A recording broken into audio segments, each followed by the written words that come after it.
Angkat kaki dari rumah ini sekarang juga. Kalimat itu dilontarkan ibu mertua saya tepat ketika ayah saya sedang sekarat di kampung. Detik itu juga, saya bekukan kartu rekening yang selama ini mereka pakai dengan sombong. Lalu, saya beli rumah mewah seharga 2 miliar, persis di seberang jalan rumah mereka. Dan ketika ibu mertua datang mengemis, ia jatuh terduduk menyadari siapa pemilik istana itu. Halo, sahabat. Selamat datang kembali di kanal ini. Sebelum cerita dimulai, tuliskan di kolom komentar dari kota mana Anda menyimak. Jangan lupa tekan tombol suka dan berlangganan agar kanal ini terus berkembang. Mari kita mulai. Nama saya Indira, 32 tahun. Saya menjalankan bisnis daring sendiri dari balik layar. Sudah 5 tahun dengan omset yang tidak pernah saya banggakan di depan siapapun. Sudah 3 tahun saya menjadi istri di rumah ini. Saya terbiasa diam, bukan karena lemah, tetapi karena saya memilih kapan harus bicara. Sore itu hujan gerimis turun di kawasan Bintaro. Saya sedang melipat baju anak tetangga yang saya titipi. Ketika telepon genggam saya bergetar, sebuah pesan singkat masuk. Pengirimnya dokter yang merawat ayah saya di kampung. Saya membaca pesan itu sekali, lalu 2 kali. Tangan saya mulai dingin. Ayah dalam kondisi kritis. Beliau butuh penanganan medis secepatnya. Jantung saya seolah dijatuhkan dari ketinggian. Ayah adalah satu-satunya orang yang membesarkan saya seorang diri. Beliau menjual sepetak sawah demi menyekolahkan saya. Dan kini, beliau terbaring ratusan kilometer dari tempat saya berdiri. Saya menarik koper kecil dari lemari, memasukkan beberapa potong baju seadanya. Air mata saya menetes ke kain. Saya harus segera pulang. Saya turun ke ruang tengah. Farhan, suami saya, sedang bersandar santai di sofa sambil menatap layar telepon genggamnya. Di kursi sebelahnya, ibu mertua saya, Bu Yani, sedang mengikir kuku dengan wajah datar. Mas, kata saya pelan. Ayah kritis. Dokter dari kampung baru saja mengabari. Saya harus pulang menjenguknya sekarang. Tolong izinkan saya pergi. Dan tolong beri saya sedikit uang untuk biaya darurat di perjalanan. Suara saya memohon, tulus.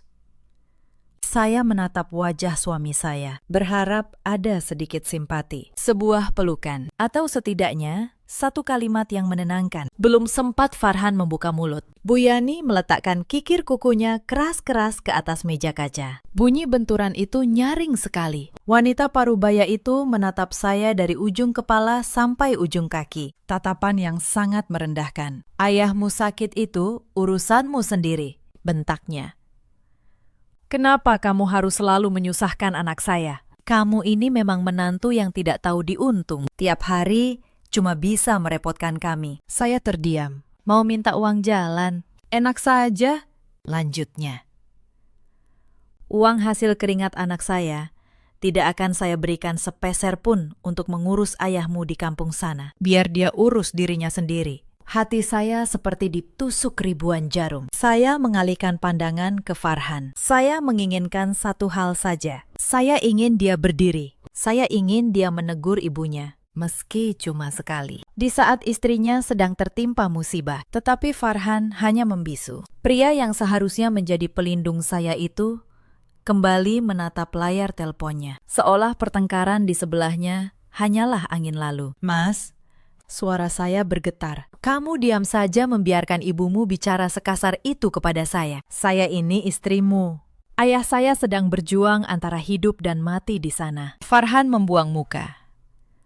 Ia enggan menatap mata saya. Turuti saja kata ibu, ucapnya akhirnya. Kamu memang selalu mencari celah untuk membuat keributan. Berangkat sana sendiri kalau memang mau. Jangan pernah berani meminta uang dariku. Gajiku sudah saya percayakan semuanya kepada ibu untuk keperluan rumah tangga. Mendengar jawaban itu, dunia yang selama ini saya bangun seakan runtuh berkeping-keping. Selama 3 tahun, saya selalu memilih menunduk dan bersabar. Saya bangun paling pagi. Saya menyiapkan makanan. Saya mengurus rumah. Saya menanggung setiap hinaan, murni atas dasar pengabdian seorang istri. Bahkan, demi menjaga ego suami saya menyimpan rapat sebuah rahasia besar. Uang yang selama ini dinikmati dengan penuh kesombongan oleh Farhan, Bu Yani, dan adik iparnya, Sinta.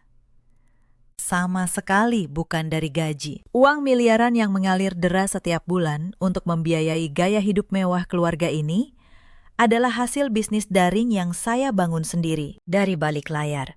Farhan, kenyataannya hanyalah pegawai biasa dengan gaji sebatas upah minimum. Gaji yang bahkan tidak akan cukup untuk membayar tagihan listrik bulanan rumah ini. Saya menatap wajah congkak ibu mertua saya, lalu wajah pengecut suami saya. Tepat pada detik itu, batas kesabaran setebal baja yang selama ini saya bendung akhirnya hancur total. Rasa cinta saya kepada Farhan menguap, tidak tersisa setitik pun. Digantikan oleh rasa jijik dan kekecewaan yang teramat dalam. Pengabdian tulus selama 3 tahun ternyata dianggap seperti debu yang tidak ada harganya. Bu Yani tiba-tiba berdiri. Ia melangkah cepat mendekati saya, lalu menepis koper di tangan saya hingga jatuh membentur lantai. Angkat kaki dari rumah ini sekarang juga, teriaknya sambil menunjuk pintu. Menantu miskin, bisanya cuma menyusahkan. Pergi sana jauh-jauh, jangan pernah berani datang mengemis makanan kepada kami lagi. Saya tidak membalas, saya tidak berteriak. Saya hanya menunduk perlahan, mengambil gagang koper saya yang terjatuh, lalu menegakkan tubuh saya kembali. Saya menatap mata Bu Yani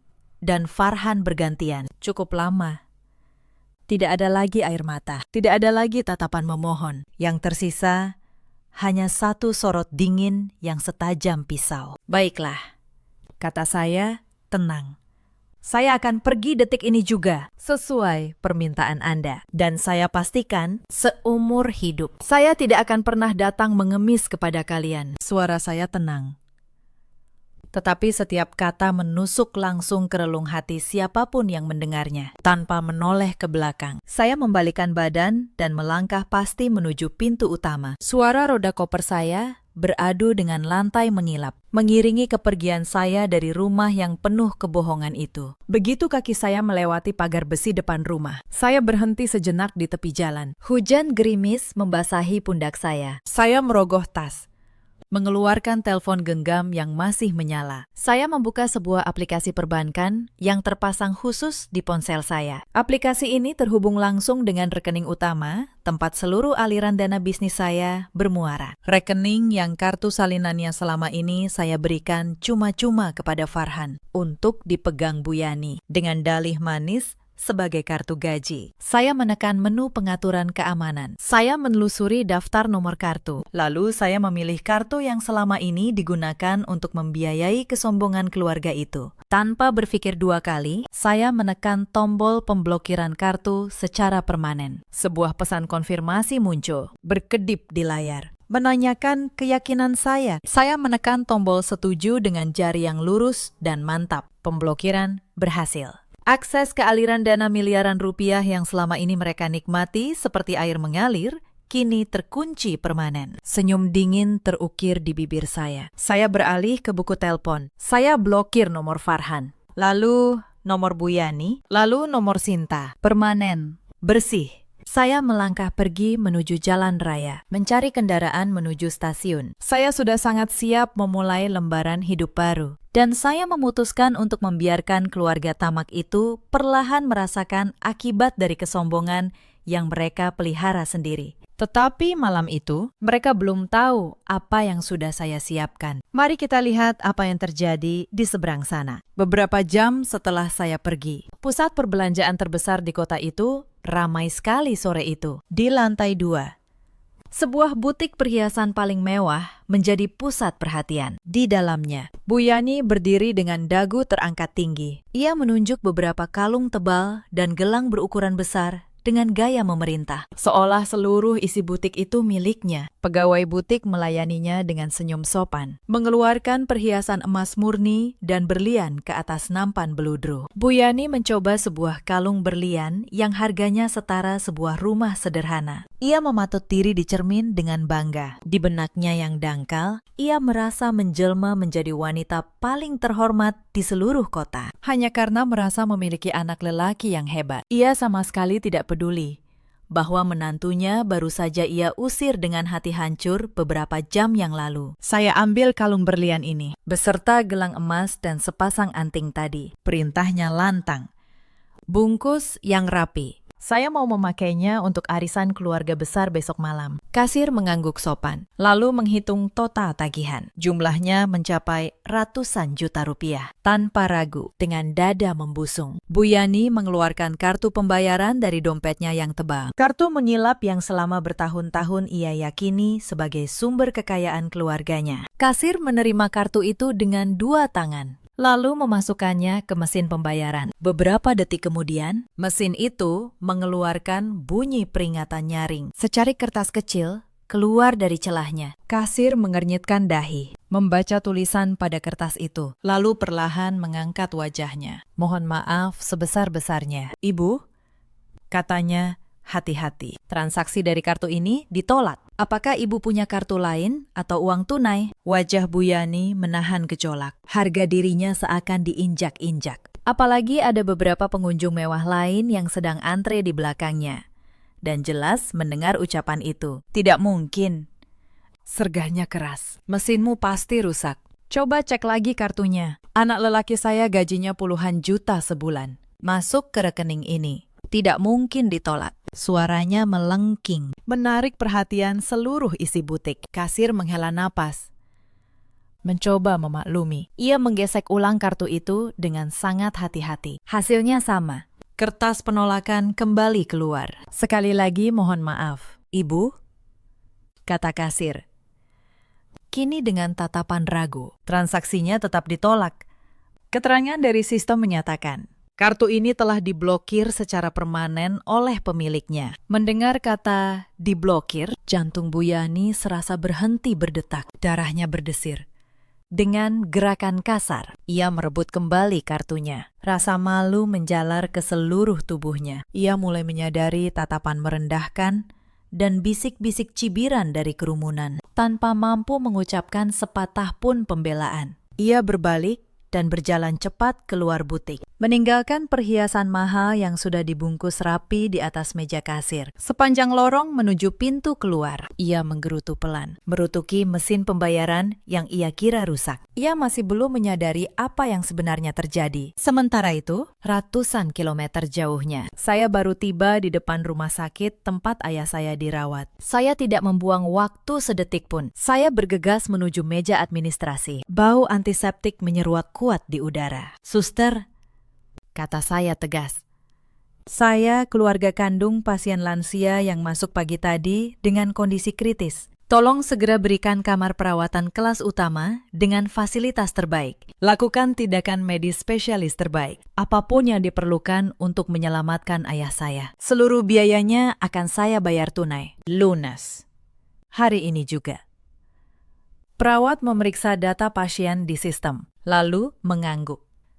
Ia mencetak rincian biaya awal yang nominalnya sangat besar. Dengan tenang, saya mengeluarkan kartu perbankan saya yang lain. Kartu pribadi yang terhubung langsung dengan rekening utama perusahaan saya. Kartu yang keberadaannya tidak pernah diketahui Farhan maupun keluarganya. Transaksi diproses dengan lancar, tanpa hambatan sedikit pun. Setelah urusan administrasi selesai, saya diizinkan masuk ke ruang perawatan intensif. Begitu melihat ayah saya terbaring lemah dengan berbagai selang menempel di tubuh rentanya, pertahanan saya runtuh. Saya menangis dalam diam, menggenggam erat tangan beliau. Di lubuk hati yang paling dalam, saya mengikat sebuah janji. Saya akan mengerahkan segala kekuatan demi kesembuhan ayah. Dan saya bersumpah, tidak akan pernah lagi membiarkan siapapun menginjak-injak harga diri kami berdua. Tetapi di seberang kota, kekacauan baru saja dimulai. Bu Yani duduk gelisah di dalam taksi. Tangannya bergetar saat menekan tombol panggilan ke nomor anaknya. Begitu tersambung,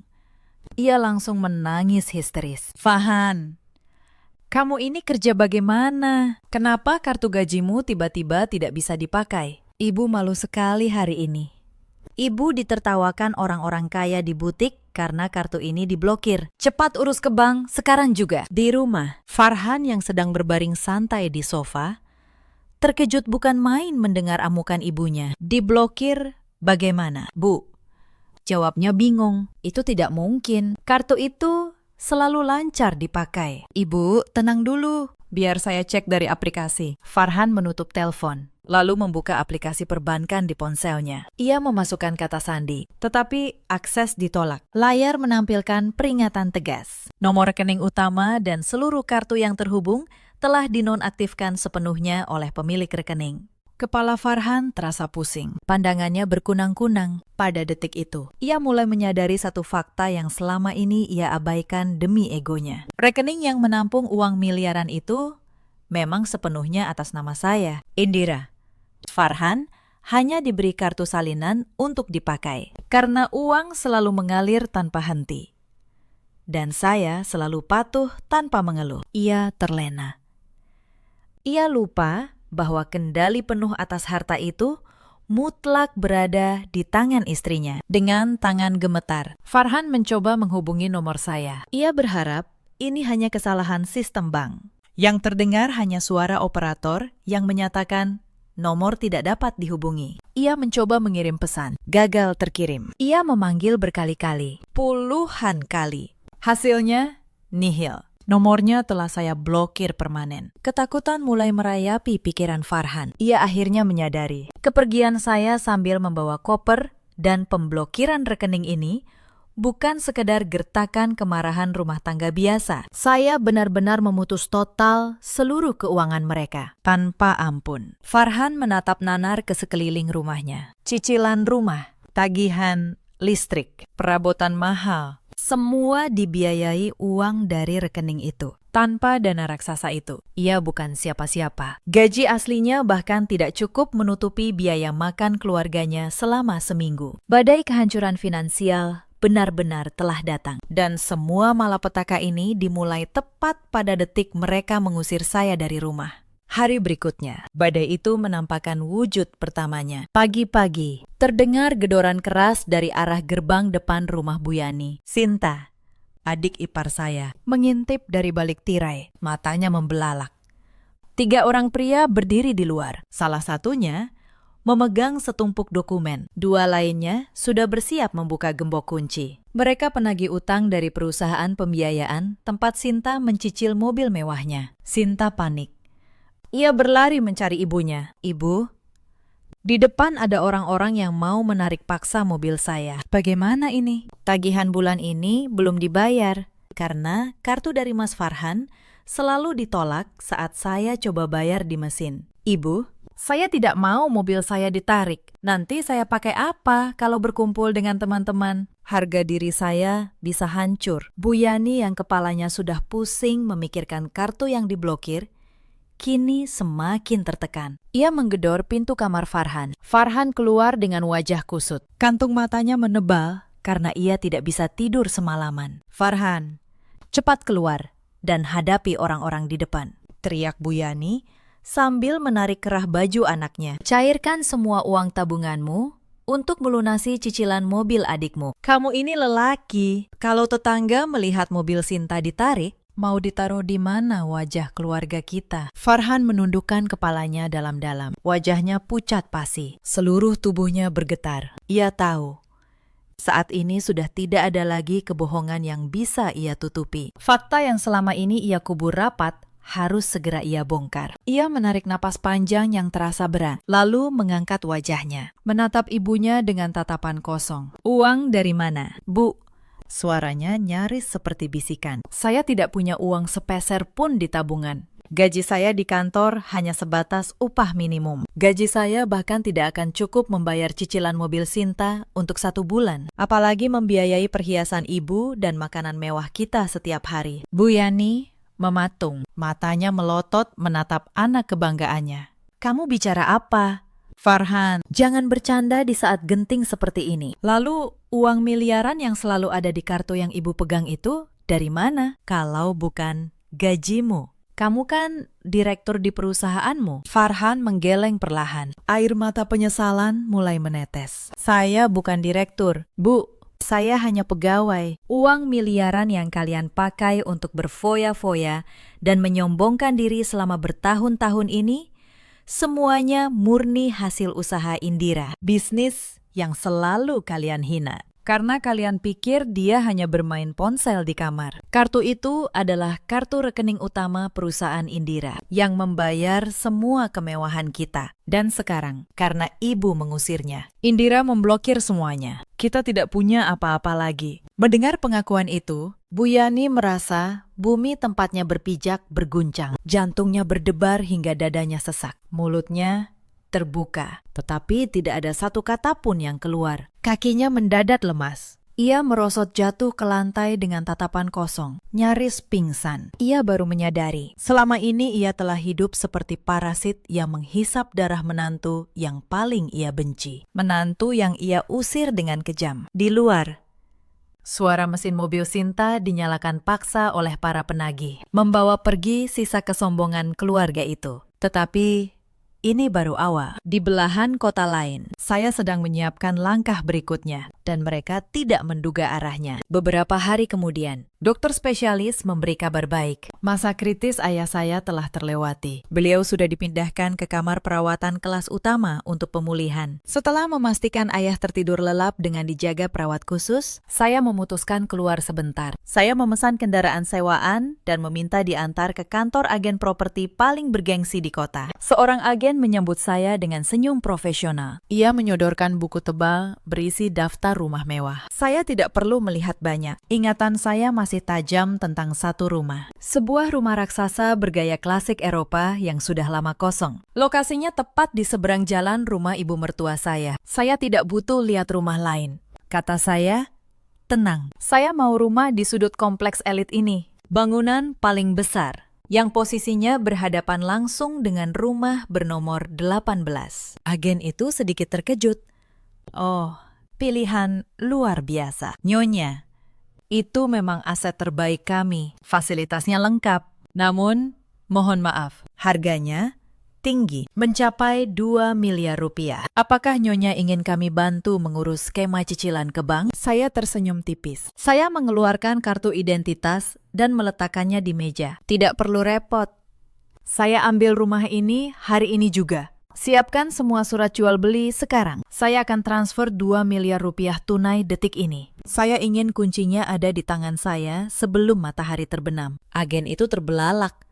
Tetapi ia segera mengangguk dan berlari menyiapkan dokumen. Dalam waktu kurang dari 2 jam, seluruh proses perpindahan hak milik selesai tanpa hambatan. Saya menandatangani lembar terakhir, lalu menerima kotak beludru berisi kunci utama rumah baru saya. Saat menggenggam kunci dingin itu, pandangan saya menerawang jauh. Saya membayangkan wajah terkejut mantan keluarga saya saat mengetahui siapa tetangga baru mereka. Pembalasan yang sesungguhnya baru saja saya mulai. Tetapi mereka belum menyadari siapa yang akan mengetuk gerbang itu. Beberapa hari berlalu, sejak badai kebangkrutan menghantam keluarga Farhan. Pagi itu, suasana kompleks elit tempat mereka tinggal terlihat berbeda. Jalanan yang biasanya sepi mendadak ramai oleh kendaraan besar. Perhatian seluruh penghuni tertuju pada satu titik. Rumah mewah bergaya klasik yang bertahun-tahun dibiarkan kosong.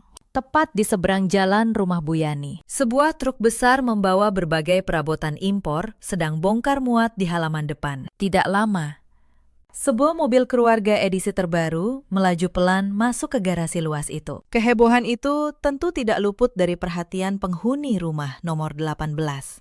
Sinta berdiri di balik tirai jendela lantai 2, menyintip ke seberang dengan tatapan penuh iri. Udara di kamarnya pengap dan panas, karena aliran listrik telah diputus. "Ibu, cepat naik ke sini dan lihat," teriak Sinta.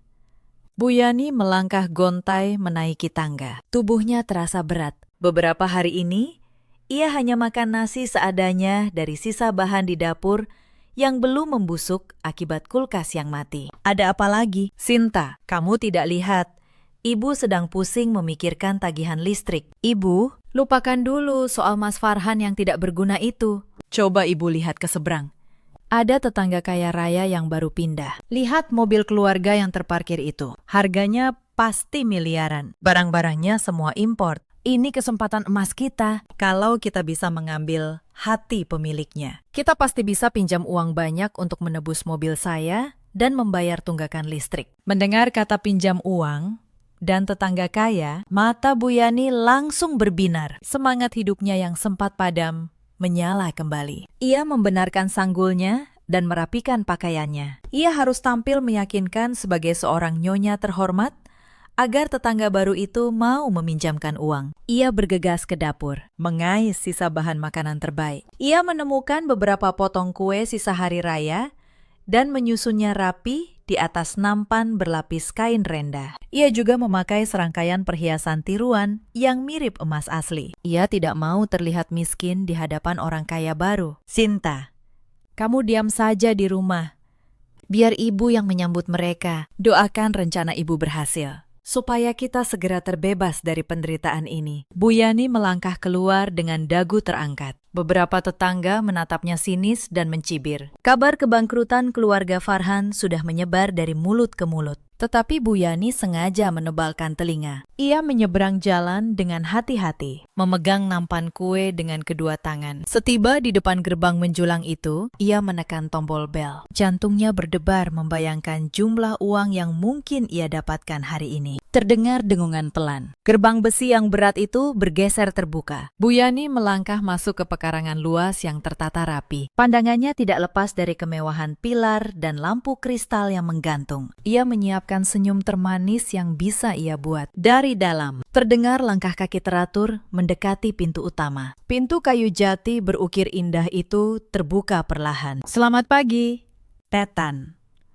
Ucapan salam manis itu tersangkut di tenggorokan Bu Yani. Matanya membelalak lebar. Seluruh darahnya seolah berhenti mengalir. Kakinya kaku terpaku di lantai marmer teras. Sosok yang melangkah keluar dari balik pintu itu bukan pengusaha asing yang ia bayangkan. Sosok itu adalah seorang wanita yang sangat ia kenal. Wanita yang belum lama ini ia hina dan ia usir dari rumahnya sendiri, seperti membuang sampah. Saya berdiri di sana, anggun, mengenakan pakaian rancangan desainer dan hijab sutra yang jatuh dengan indah. Aura kewibawaan memancar kuat dari tatapan saya, dingin, dan menembus langsung ke jiwa wanita di hadapan saya. Nampan kue di tangan Bu Yani terlepas begitu saja, jatuh membentur lantai marmer dengan suara nyaring, menyebarkan remah-remah ke segala arah. Mulut Bu Yani bergetar, mencoba merangkai kata, tetapi hanya suara gugup ketakutan yang keluar. Saya tersenyum tipis, sebuah senyuman tenang yang menandakan kemenangan. Akal sehat Bu Yani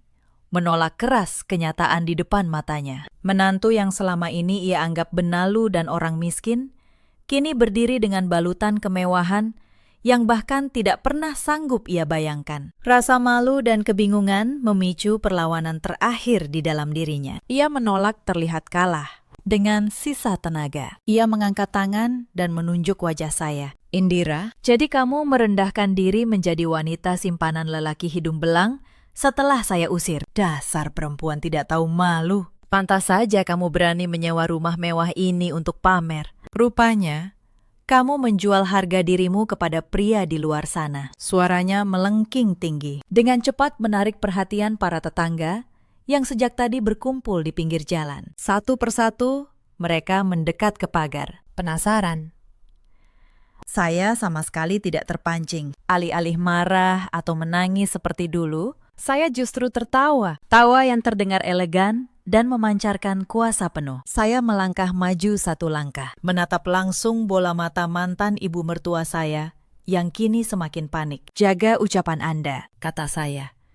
Mulut Anda masih saja berbisa seperti dulu. Sayang sekali, kenyataan tidak pernah berpihak pada kebohongan. Saya tidak menyewa rumah ini, dan saya tidak pernah menjadi simpanan siapapun. Saya adalah pemilik sah bangunan seharga 2 miliar ini, beserta seluruh isinya. Surat kepemilikannya tertulis jelas atas nama saya, dan saya membelinya tunai. Dari hasil keringat saya yang selama ini kalian nikmati dengan rakus. Setiap kata yang saya ucapkan datar, tetapi setajam silet. Menyayat kesombongan Bu Yani hingga tidak bersisa. Mendengar keributan yang membesar, Farhan yang sedang uring-uringan di rumah akhirnya keluar. Ia menyeberang jalan dengan langkah gontai, berniat menyusul ibunya. Tetapi langkahnya terhenti kaku saat melihat siapa wanita yang sedang berhadapan dengan Bu Yani. Jantung Farhan serasa berhenti. Ia membelalakkan mata, menatap sosok istrinya yang kini terlihat luar biasa berkelas. Jauh berbeda dari sosok wanita yang selalu ia abaikan di rumah. Saya menoleh ke arah suara langkahnya, lalu tersenyum miring. Waktu yang saya tunggu akhirnya tiba. Saya memberi isyarat kepada asisten pribadi saya yang sejak tadi berdiri siaga. Asisten itu menyerahkan sebuah map tebal kepada saya. Dengan langkah tenang, saya menghampiri Farhan yang masih mematung di halaman. Tanpa sepatah kata, saya melemparkan map itu ke dadanya. Farhan refleks menangkapnya. Ia menunduk, membaca tulisan besar yang tercetak di sampulnya. Tangannya gemetar. Itu surat gugatan cerai kita, Farhan, kata saya lantang. Baca baik-baik setiap halamannya. Saya sudah memastikan kamu tidak akan mendapatkan 1 rupiah pun dari harta saya. Karena memang sejak awal kamu tidak pernah berkontribusi apapun selain kebohongan kepada keluargamu. Saya memutar tubuh, menatap kerumunan tetangga yang kini berdiri rapat di dekat pagar. Saya menarik napas panjang, bersiap membongkar rahasia yang selama ini saya simpan. Untuk para tetangga sekalian, seru saya. Dengarkan baik-baik. Selama ini kalian mungkin mengira keluarga di seberang jalan itu kaya raya berkat lelakinya. Ketahuilah, kebenarannya hari ini, uang miliaran yang keluarga ini pakai untuk pamer, membeli perhiasan, membeli mobil mewah, dan merendahkan orang lain selama 3 tahun. Semuanya murni hasil keringat saya dari bisnis daring yang saya bangun sendiri. Farhan hanyalah pegawai bergaji upah minimum. Mereka mengusir saya saat ayah saya kritis di rumah sakit. Dan sekarang, aliran dananya sudah saya hentikan selamanya. Suasana hening selama beberapa detik. Lalu suara bisik-bisik dan cibiran keras meledak dari kerumunan. Tatapan jijik kini sepenuhnya tertuju kepada Bu Yani. Beberapa ibu tetangga terang-terangan mencibir kelakuannya yang selama ini gemar memamerkan kekayaan di setiap perkumpulan warga. Bu Yani terdiam, kaku seperti patung. Wajahnya pucat pasi. Rasa malunya kini berlipat-lipat. Lebih besar daripada saat kartunya ditolak di butik tempo hari. Ia tertunduk. Tidak berani mengangkat wajahnya. Sekarang, silakan kalian berdua kembali ke rumah. Hasil pinjaman kalian itu, kata saya, menutup. Rasakan bagaimana beratnya bertahan hidup dengan gaji asli kebanggaan kalian. Dan jangan pernah berani menampakkan wajah di depan rumah saya lagi. Saya membalikkan badan dan melangkah masuk ke rumah saya, meninggalkan Farhan dan Bu Yani yang hancur ditelan rasa malu di bawah terik matahari. Pintu kayu jati raksasa itu tertutup, mengunci kehidupan baru saya, dan membuang masa lalu ke tempat yang seharusnya. Tetapi karma belum selesai bekerja. Hari-hari berikutnya, penderitaan keluarga itu justru terus menanjak ke tahap yang lebih dalam. Beberapa hari kemudian, suara deru mesin berat kembali memecah keheningan kompleks. 3 truk besar berhenti di depan pagar rumah Bu Yani. Belasan petugas berseragam turun, membawa setumpuk dokumen resmi perusahaan pembiayaan. Mereka tim penyitaan aset. Seluruh barang yang dibeli dengan cicilan dan kini menunggak parah akan diangkut hari itu juga, tanpa basa-basi. Para petugas membuka paksa pagar dan masuk. Kepanikan langsung melanda. Bu Yani yang sedang melamun di ruang tengah terkejut setengah mati. Petugas utama menunjukkan surat perintah penyitaan. Seluruh barang elektronik, perabotan mahal, dan perhiasan cicilan akan diangkut. Bu Yani menjerit histeris. Ia berlari menghampiri petugas yang sedang menurunkan televisi layar besar dari dinding. Tolong, jangan bawa televisi itu. Kalian tidak punya hak masuk rumah orang dan merampok seperti ini. Ia memeluk layar televisi dengan putus asa. Air matanya membasahi wajahnya yang terlihat sangat tua akibat tekanan beberapa hari terakhir. Tetapi para petugas sudah terbiasa menghadapi drama semacam ini. Dengan tegas, mereka menyingkirkan pelukan Bu Yani dan tetap menggotong barang itu keluar. Di lantai 2, Sinta menangis meronta sambil berguling di karpet. Petugas lain memasukkan koleksi tas bermerek, sepatu mahal, dan kotak perhiasannya ke dalam kardus. Semua hasil utang yang cicilannya tidak akan pernah bisa dilunasi. Sementara itu, Farhan hanya bisa duduk bersandar di sudut dinding dengan pandangan kosong. Tubuhnya lemas.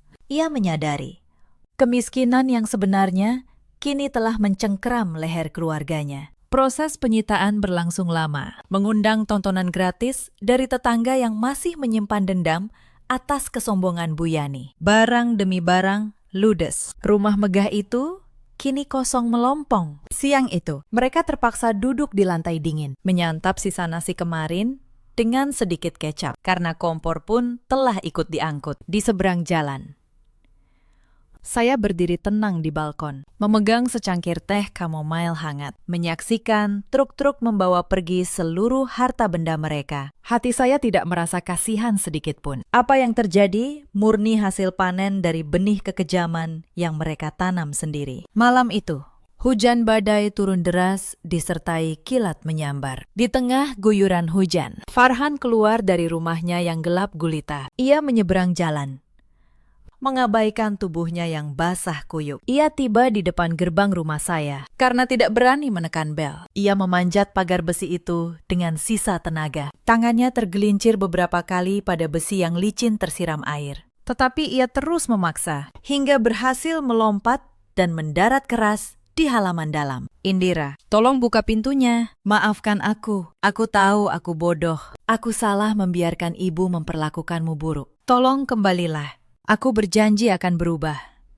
Teriakannya mengalahkan suara gemuruh hujan. Lampu teras menyala. Namun yang keluar dari balik pintu bukan saya. 2 orang petugas keamanan bertubuh besar melangkah keluar. Mereka berjalan cepat menerjang hujan, menghampiri Farhan yang berlutut di rumput. Tanpa kata peringatan, kedua penjaga itu mencengkeram bahu dan kerah bajunya, lalu menyeretnya menuju gerbang samping. Farhan meronta, memanggil nama saya berulang kali. Sia-sia. Mereka membuka gerbang dan melempar tubuhnya keluar, seperti membuang kantong sampah. Tubuh Farhan menghantam aspal yang tergenang air. Pintu gerbang dibanting menutup. Farhan tertelungkup di tengah jalan dingin, memukul-mukul aspal sambil meraung, meratapi kebodohannya sendiri yang telah menukar berlian paling berharga dengan kehancuran. Kegelapan kini menjadi penguasa tunggal di rumah yang dulunya selalu dipenuhi tawa kesombongan. Tetapi di tengah malam itu, sebuah keributan baru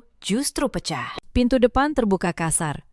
Farhan masuk sambil menggandeng seorang perempuan asing. Namanya Rida, sosok simpanan yang selama ini ia sembunyikan rapat dari keluarga, dan tentu dari saya selama menjalin hubungan. Farhan selalu menjanjikan kehidupan mewah kepada Rida, memberinya hadiah-hadiah mahal yang dibeli dengan uang dari kartu istrinya. Bu Yani yang sedang duduk menahan lapar di ruang tengah, terkejut bukan main. Rida, yang terbiasa diajak ke tempat-tempat mewah, menatap sekeliling rumah dengan jijik. Ia menutup hidungnya dengan punggung tangan. Siapa perempuan ini? Farhan, beraninya kamu membawa orang asing masuk saat keluarga kita sedang hancur seperti ini, teriak Bu Yani serak. Farhan mengusap wajahnya yang kelelahan. Tolong tenang, Bu.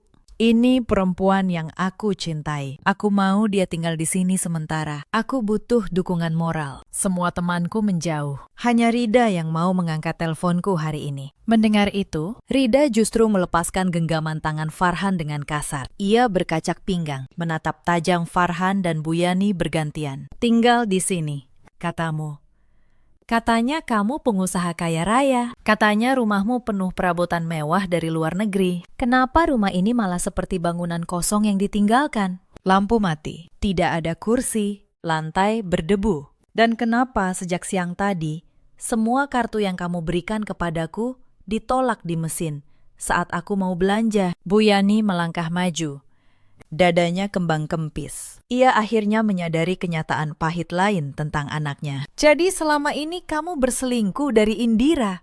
Kamu menghambur-hamburkan uang miliaran milik Indira untuk membiayai perempuan ini. Pantas Indira sangat murka dan memblokir semuanya. Kamu benar-benar anak yang bodoh. Farhan. Bu Yani memukuli dada anaknya berkali-kali dengan tangan gemetar. Farhan hanya menunduk pasrah. Ia mencoba meraih tangan Rida untuk memohon pengertian. Tetapi Rida mundur selangkah dengan tatapan benci. Jangan sentuh aku dengan tangan kotormu. Jadi semua uang yang kamu pamerkan kepadaku selama ini bukan uangmu sendiri. Pantas kamu sekarang menjadi gembel, lelaki miskin, pembohong. Aku tidak sudi membuang waktu untuk lelaki bangkrut yang tidak punya masa depan sepertimu. Saat Bu Yani sibuk memaki, mata Rida yang awas melihat sebuah celah. Dompet kulit Farhan tergeletak di meja, dan jari manis Bu Yani berkilau oleh cincin emas peninggalan keluarga yang sengaja ia sembunyikan dari petugas penyitaan. Tanpa basa-basi, Rida menyambar dompet Farhan, menguras seluruh sisa uang tunai di dalamnya, yang sebenarnya adalah uang terakhir keluarga itu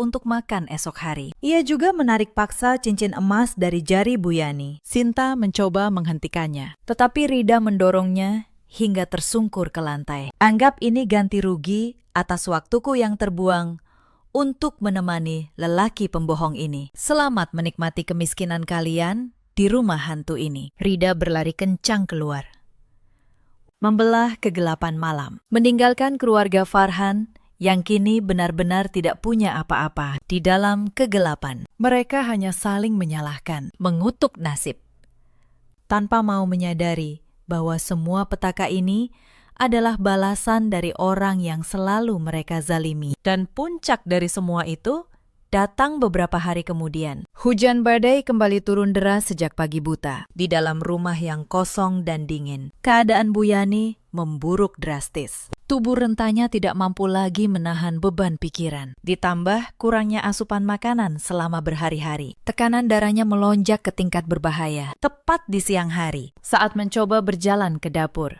Bu Yani tiba-tiba memegangi kepalanya. Pandangannya berputar, napasnya tersumbat. Dalam hitungan detik, tubuh wanita tua itu ambruk membentur lantai. Ia pingsan, tidak sadarkan diri. Sinta menjerit.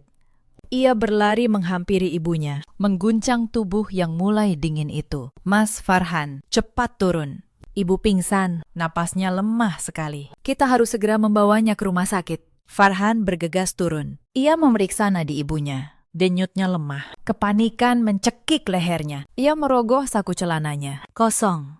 Ia berlari ke kamarnya, membongkar laci yang sudah kosong melompong, berharap menemukan sisa lembaran uang. Nihil. Uang terakhirnya telah dikuras Rida. Ia benar-benar tidak punya uang, bahkan untuk sekedar membayar ongkos kendaraan ke fasilitas kesehatan terdekat. Aku tidak punya uang, Sinta, kata Farhan dengan pandangan hampa. Teman-temanku tidak ada yang mau mengangkat teleponku lagi. Mereka memutus hubungan karena tahu aku bangkrut dan berutang banyak. Sinta menangis semakin keras, memeluk tubuh ibunya. Lalu kita harus bagaimana? Kamu mau membiarkan ibu meninggal di sini tanpa pertolongan? Pikirkan cara apa saja. Mengemis pun, lakukanlah demi nyawa ibu. Mendengar kata mengemis, pikiran Farhan langsung tertuju pada satu-satunya orang di dunia ini yang memiliki kemampuan finansial tak terbatas. Orang yang kebetulan tinggal tepat di seberang jalan. Orang yang telah ia hancurkan, ia buang.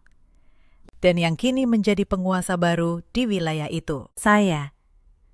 Farhan tahu, menemui saya sama saja dengan menyerahkan lehernya. Ia harus membuang seluruh sisa harga diri dan ego yang selama ini ia junjung tinggi. Tetapi melihat kondisi ibunya yang semakin memburuk, ia tidak punya pilihan lain. Ia menghapus air matanya, lalu berlari keluar, menembus hujan badai. Ia tiba di depan gerbang raksasa rumah saya dan langsung menjatuhkan diri, berlutut di genangan air bercampur tanah. Ia menengadahkan wajah ke arah kamera pengawas di sudut pilar. Indira, tolong, aku mohon dengan sangat. Ibuku sekarat di rumah. Tekanan darahnya kambuh parah. Aku tidak punya uang sepeser pun untuk membawanya berobat. Tolong pinjamkan aku uang. Aku berjanji akan mengembalikan semuanya, meski aku harus bekerja seumur hidup. Tolong jangan biarkan ibuku mati. Aku mohon ampun. Tangisnya memohon dengan menyedihkan. Ia menundukkan kepala hingga dahinya menyentuh jalan yang dingin. Beberapa menit berlalu tanpa balasan. Lalu, terdengar suara mesin gerbang bergerak. Pintu gerbang utama terbuka perlahan. Saya melangkah keluar, dipayungi asisten saya dari guyuran hujan. Saya berhenti di hadapan Farhan yang bersujud di bawah kaki saya. Perbedaan derajat di antara kami terlihat sangat jelas. Apakah kamu masih ingat? Farhan, kata saya.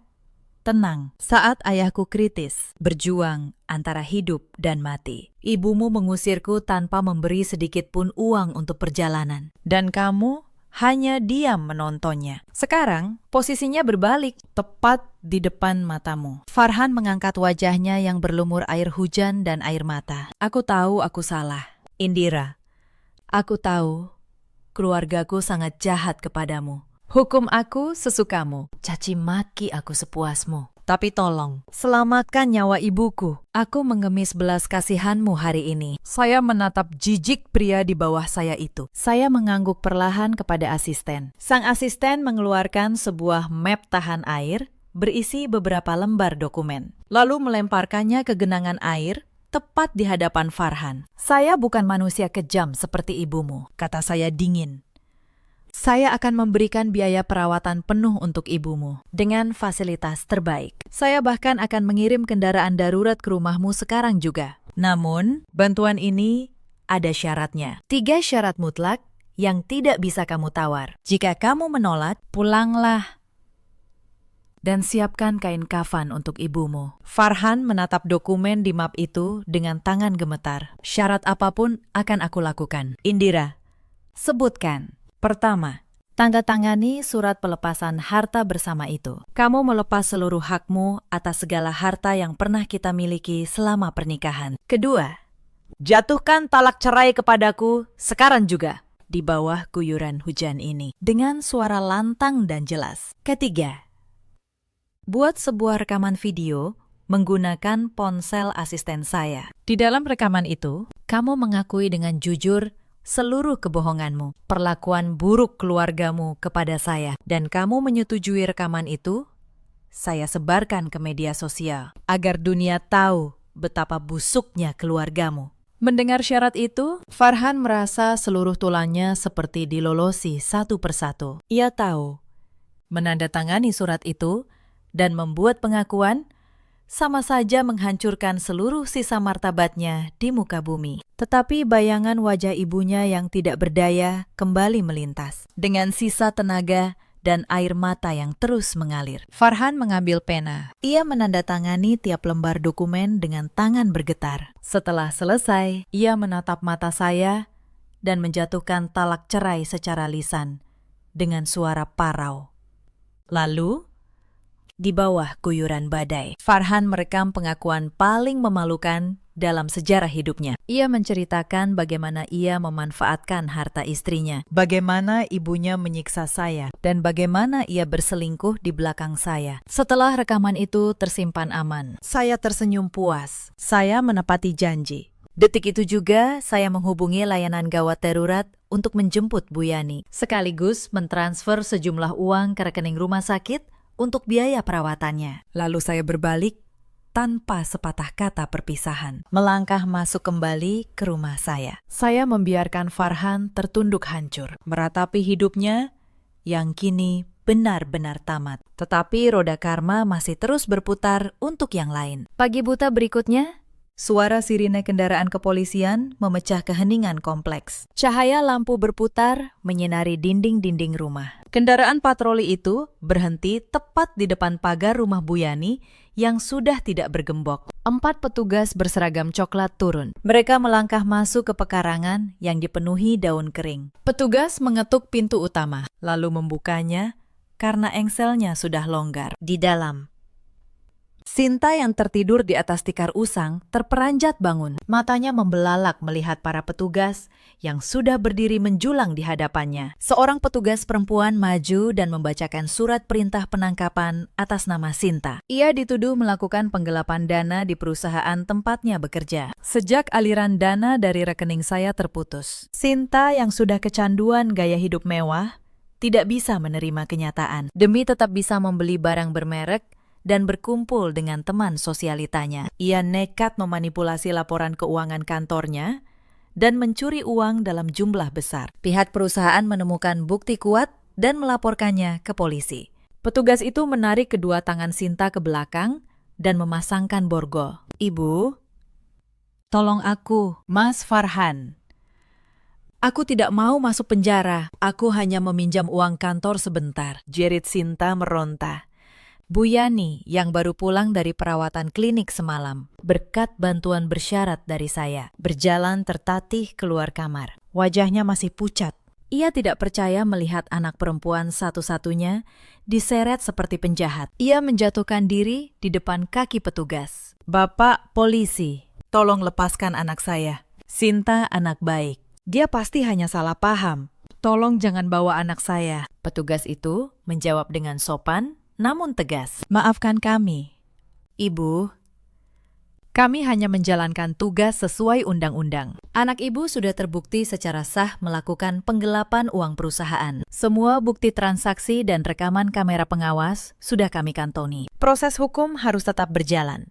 Sinta terus meronta saat diseret ke kendaraan patroli. Farhan yang terbangun karena keributan hanya bisa berdiri mematung di sudut ruangan. Ia tidak memiliki kekuatan apapun untuk menyelamatkan adiknya. Saat Sinta dimasukkan ke kendaraan, Bu Yani berlari terseok ke jalan raya. Ia menoleh ke rumah mewah di seberang. Ia melihat saya berdiri tenang di lantai 2, menatap kekacauan itu, membuang seluruh rasa malunya. Bu Yani berteriak, "Indira, tolong aku sekali lagi. Tolong bayarkan uang jaminan untuk Sinta. Aku mohon ampun. Aku berjanji akan menjadi pelayanmu seumur hidup jika kamu mau menolong kami." Saya menatap kejadian memilukan itu dengan wajah datar dan tatapan dingin. Tidak ada setitik pun rasa iba bagi saya.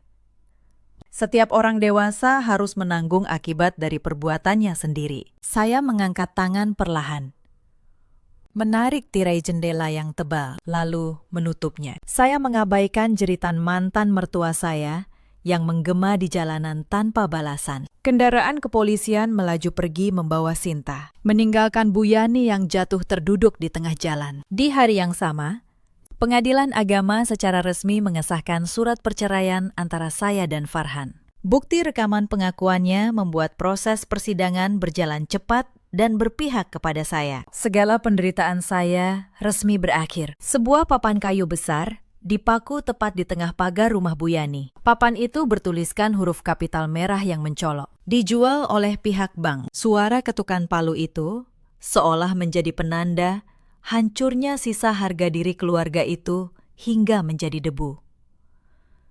Bangkrut. Dibebani utang ganti rugi kasus Sinta, Bu Yani dan Farhan dipaksa mengosongkan rumah hari itu juga. Tidak ada koper mahal. Mereka memasukkan pakaian lusuh dan beberapa peralatan ke dalam kardus bekas mie instan dari warung di ujung jalan.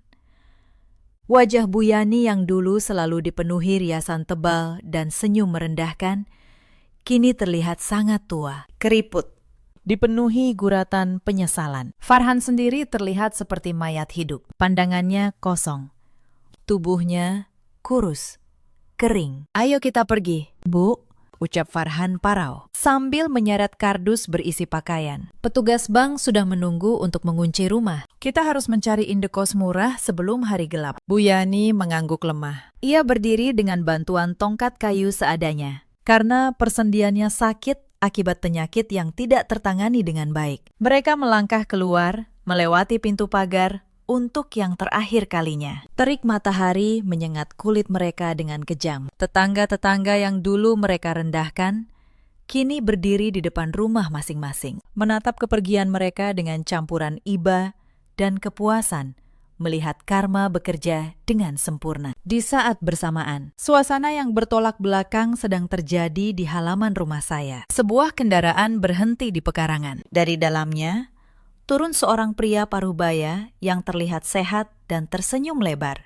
Pria itu adalah ayah kandung saya, yang kini telah pulih sepenuhnya berkat perawatan terbaik yang saya biayai. Saya berlari keluar menyambut beliau dengan tangis bahagia dan pelukan erat. Kami melewati badai ujian hidup yang mengerikan, dan kini selamat. Untuk merayakan kesembuhan ayah dan dimulainya lembaran hidup yang damai, saya mengadakan jamuan makan di halaman depan. Aroma masakan menyeruak. Suara tawa dan obrolan ringan mengalir alami, jauh dari kebohongan dan tekanan batin yang dulu mencekik saya. Sambil menyeret kardus di bawah terik matahari, Farhan dan Bu Yani serempak menghentikan langkah. Entah dorongan dari mana. Mereka menoleh untuk terakhir kalinya ke seberang. Pemandangan di depan mata mereka bagaikan pisau yang menghunus jantung. Di balkon lantai 2, saya berdiri anggun.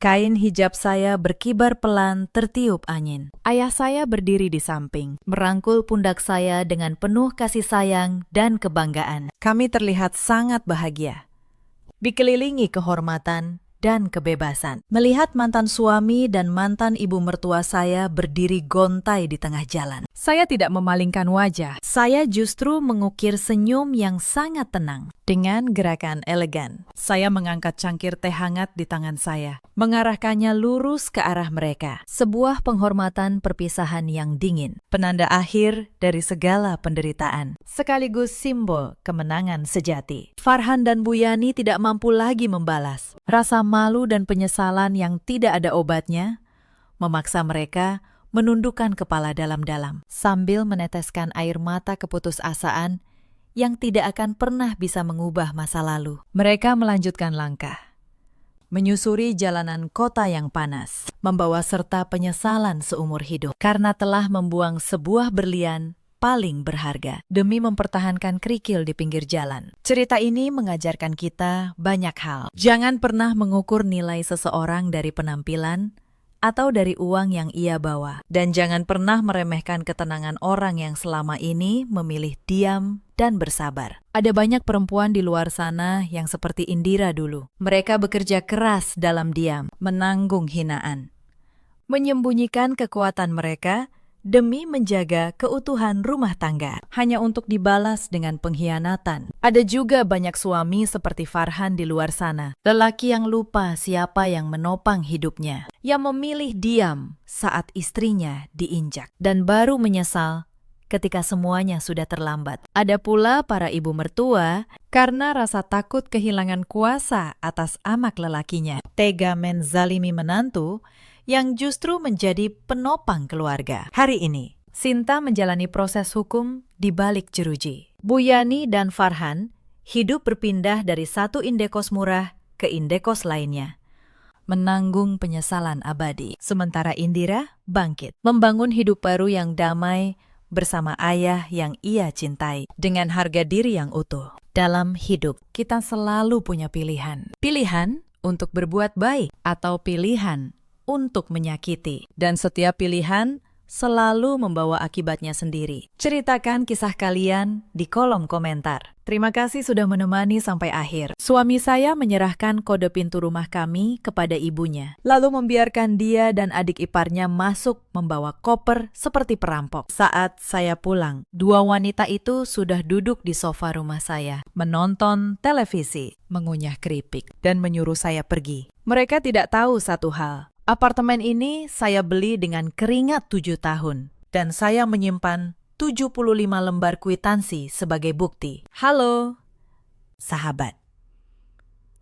Selamat datang kembali di kanal kami. Kisah hari ini tentang seorang perempuan yang dianggap mesin uang oleh keluarga suaminya. Sampai ia membuka map biru yang sudah ia siapkan diam-diam selama bertahun-tahun. Silakan duduk, siapkan teh hangat, dan dengarkan sampai akhir. Nama saya Maya, 32 tahun. Saya bekerja sebagai desainer interior di sebuah biro arsitektur di Jakarta. Sudah 7 tahun saya menggambar denah dan begadang menyelesaikan proyek demi proyek. Penghasilan saya tinggi, tetapi statusnya tetap pekerja lepas. Satu kata itu nanti mengubah seluruh hidup saya. 3 tahun lalu, di sebuah kantor agen properti di Depok, saya duduk sambil menggenggam buku tabungan. Di dalamnya tersimpan seluruh hartaku. Uang muka apartemen 2 kamar yang saya impikan sejak lulus kuliah. Agen properti itu bertanya, sertifikatnya nanti atas nama siapa? Bu, Reza menggenggam tangan saya. Maya, pakai namaku saja. Aku karyawan tetap. Skor kreditku tinggi. Kalau nanti kita ajukan pinjaman renovasi, bunganya bisa paling rendah. Dokumennya juga jauh lebih gampang. Ayah saya meletakkan berkas di meja dengan bunyi keras. Reza,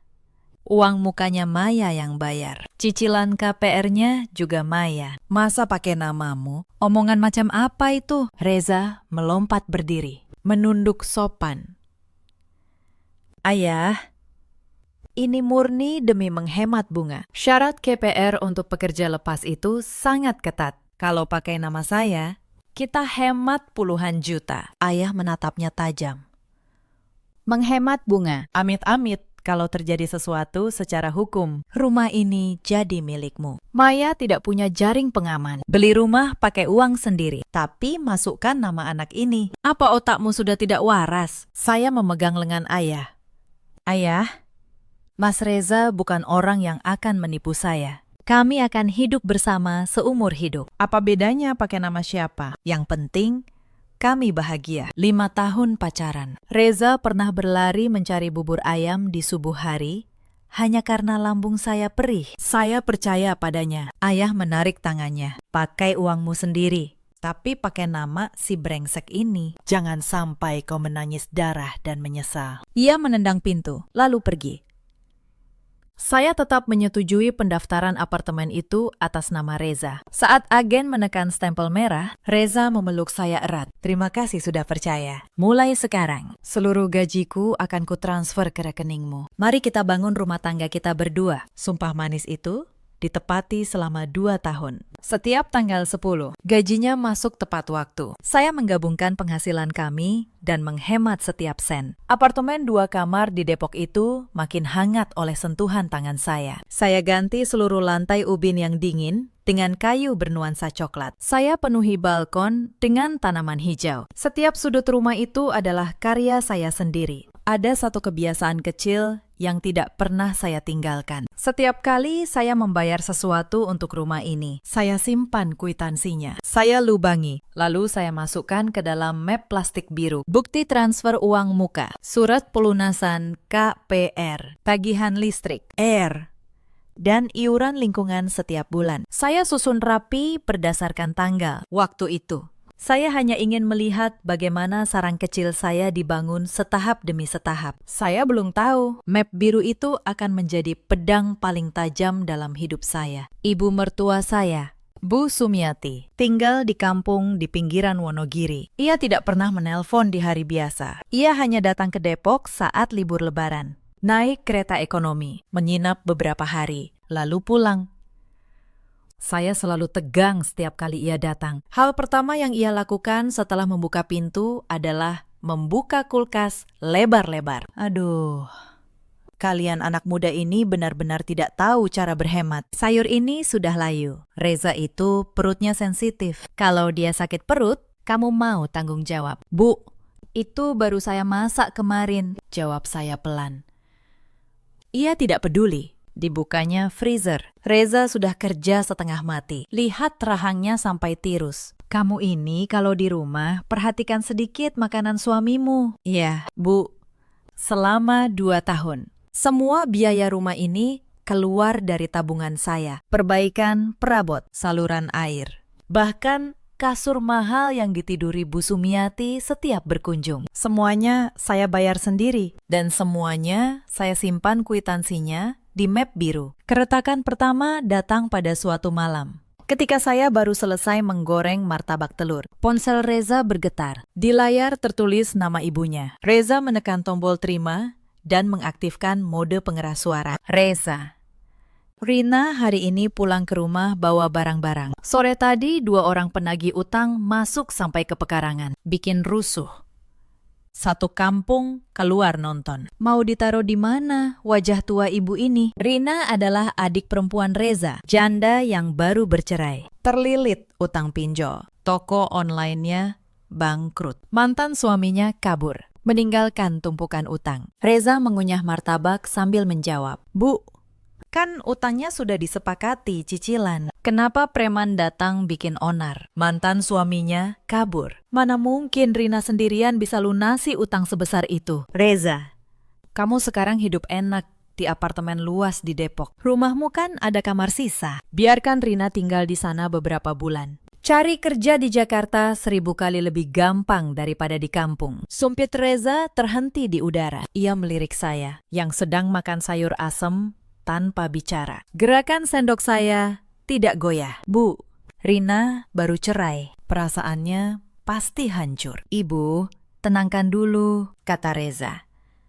Pura-pura tidak mengerti maksud ibunya. Tenangkan, bagaimana? Dia ini anak kandung yang kulahirkan dengan taruhan nyawa. Reza, kamarmu kan ada. Reza buru-buru mematikan pengeras suara, lalu lari ke balkon dan menutup pintu kaca. Saya tidak bisa mendengar jelas, tetapi dari kaca saya lihat ia terus mengangguk dan menggaruk belakang kepalanya dengan canggung.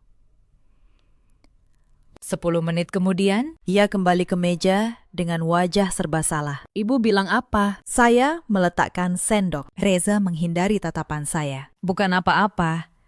Ibu cuma sedih melihat adiknya. Ibu minta Rina tinggal bersama kita di Depok. Tanya saya tenang.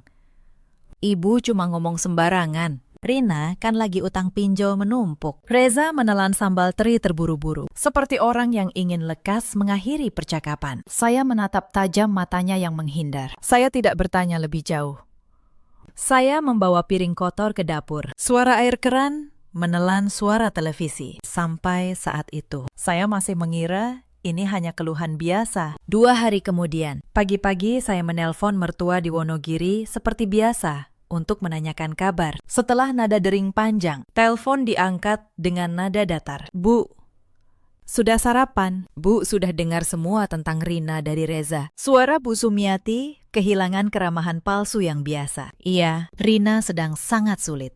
Para penagih terus menusuk. Minggu depan barang-barang Rina akan ibu kirim duluan lewat paket. Tolong tampung dia di rumahmu beberapa bulan. Kalau dia sudah dapat kerja dan bisa bayar utang sedikit-sedikit, ibu suruh dia cari kos dan pindah. Tangan saya, yang sedang memasukkan kaki ke sepatu, membeku. Saya menatap bayangan saya sendiri di cermin. Bu, saya mohon maaf. Tetapi permintaan itu sulit untuk saya. Suara saya tanpa keraguan sedikit pun. Keheningan menyesakan mengalir selama 5 detik. Sulit dikabulkan. Apa yang baru keluar dari mulutmu? Kamar kerja itu kosong, kan?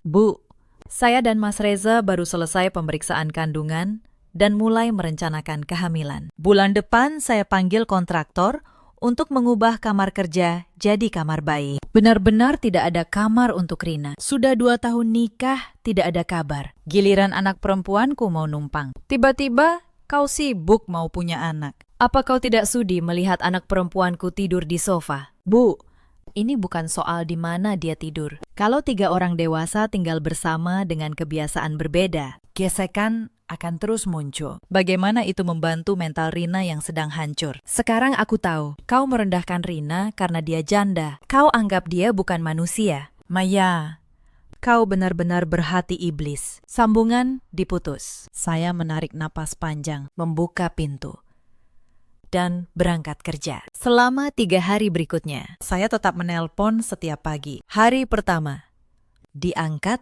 lalu dimatikan. Hari kedua, dialihkan. Hari ketiga, tersambung. Tetapi Bu Sumiati tidak merespons. Saya hanya mendengar suara berita pagi di latar belakang. Bu, akhir-akhir ini cuaca dingin. Jaga kesehatan. Sapa saya seolah bicara ke udara. Telepon dimatikan tanpa ampun. Kekerasan dalam bentuk keheningan ini adalah senjata paling licik yang dipakai keluarga mertua untuk mengontrol menantu. Dan Bu Sumiati adalah ahlinya. Kamis malam, saya sedang di depan komputer di ruang kerja. Reza diam-diam masuk dengan segelas air es, lalu berdiri di belakang saya. Ibu sudah beberapa hari tidak angkat teleponmu. Saya menghentikan mouse, memutar kursi, menatapnya tepat di mata. Sudah 3 hari. Reza mendongak, menenggak air es dalam sekali tarikan, lalu meletakkan gelas dengan bunyi benturan. Rina bukan mau numpang seumur hidup. Dia cuma mau berlindung sebentar. Memangnya salah kalau kau singkirkan sedikit barang di ruang kerja dan beri dia tempat tidur beberapa bulan? Sebagai manusia, apa kau harus sekejam itu? Saya mendongak menatapnya. Wajahnya penuh kekesalan. Kerutan tajam di antara alis. Reza, apa janji kita sebelum menikah? Kita sepakat membangun keluarga mandiri, tidak terlalu ikut campur urusan keluarga masing-masing. Ini bukan soal menginap beberapa hari. Siapa yang tahu ini jadi beberapa bulan atau 10 tahun. Kalau Rina datang, membawa tumpukan utang. Lalu preman penagih merusuh ke sini. Apa yang akan kau lakukan? Aku sudah sepakat lisan dengan kontraktor. Tunda saja renovasinya. Rina itu adik kandungku. Dia nyaris gelandangan. Ibuku sampai memohon, membuang harga diri pada menantu. Tapi kau malah mengusirnya. Reza, ini soal batas yang jelas. Rina sudah dewasa. Masalah hidupnya harus dia selesaikan sendiri. Kenapa kekacauan itu ditarik masuk ke rumah kita? Aku butuh tempat aman untuk bekerja dan merencanakan kehamilan. Detik Rina menginjak rumah ini, pagar pelindung kita akan hancur. Pagar pelindung. Kau berani mengajariku sekarang? Dia itu ibuku dan adik perempuanku. Apa kau harus menarik garis batas seperti memperlakukan orang asing? Bagus. Kalau keluargaku cuma jadi batu sandungan di hidupmu yang hebat, aku tidak akan mengganggumu. Hiduplah sendiri. Reza menghentakkan kaki, menyerbu masuk ke kamar tidur utama. Belum genap 1 menit, ia keluar memeluk bantal dan selimut, lalu membanting dirinya di sofa ruang tamu, membelakangi ruang kerja saya. Saya berdiri di ambang pintu, menatap punggung sempit suami saya yang meringkuk seperti anak kecil. Saya tidak membujuknya. Saya tidak meminta maaf. Saya mematikan lampu utama, menyisakan 1 lampu tidur temaram, lalu masuk ke kamar dan mengunci pintu. Perang dingin suami istri resmi dimulai. Selama seminggu, kesunyian berat menyelimuti apartemen. Reza pergi setiap subuh, pulang larut tanpa menatap saya. Setiap malam, ia menelpon keluarganya di Wonogiri berjam-jam. Suami yang begitu peduli menghapus air mata ibu dan adiknya. Justru menganggap istri yang tidur di bawah atap yang sama sebagai orang asing. Saya pun tidak mau kalah. Saya tetap bekerja, memasak dengan sepenuh hati. Kalau Reza tidak menyentuhnya, saya makan sendiri. Saya kira tarik ulur ini akan berakhir saat Reza menyerah karena sakit punggung tidur di sofa. Tetapi saya terlalu meremehkan daya juang Bu Sumiati. Selasa sore, jadwal kerja saya kosong karena proyek dadakan dibatalkan. Saya pulang lebih awal. Tiba di apartemen sekitar pukul 3:30. Pintu lift terbuka. Saat hendak menekan kode kunci, saya berhenti. Penutup kunci digital itu terbuka lebar. Ada bekas sidik jari orang lain. Saya menekan kode, mendorong pintu. Begitu melangkah masuk, saya membeku seperti patung. Lantai pintu masuk, yang biasa saya gosok sampai mengilap, kini penuh jejak kaki berlumpur. Di tengah lorong, 2 koper raksasa merah muda terletak seperti barikade. Di atasnya bertumpuk 3 karung plastik biru. Di sebelahnya, sepasang sepatu hitam butut milik Bu Sumiati dan sepasang sepatu olahraga wanita murahan yang belum pernah saya lihat. Dari ruang tamu, terdengar tawa berlebihan dari acara televisi. Saya melepas sepatu, melangkah masuk. Bu Sumiati duduk di posisi utama sofa, menggenggam remote. Rina duduk bersila di karpet, mengunyah keripik dengan suara berisik. Mendengar langkah saya, keduanya serempak menoleh. Saya tidak melirik Rina. Saya menatap Bu Sumiati dengan pandangan yang memancarkan amarah dingin. Bu, ada urusan apa datang tanpa mengabari? Dan bagaimana ibu bisa masuk ke sini? Suara saya tanpa gejolak sedikit pun. Bu Sumiati melempar remote ke meja kaca, bersandar angkuh, mengangkat dagu tinggi. Bagaimana kami bisa masuk? Anakku yang memberi kodenya. Memangnya sejak kapan ibu mertua masuk ke rumah anak laki-lakinya sendiri harus minta izin menantu? Saya melirik tumpukan barang, lalu menunduk menatap Rina yang berpura-pura bisu. Rina, kemasi barang-barangmu sekarang juga. Karena sudah sore, tidurlah di hotel.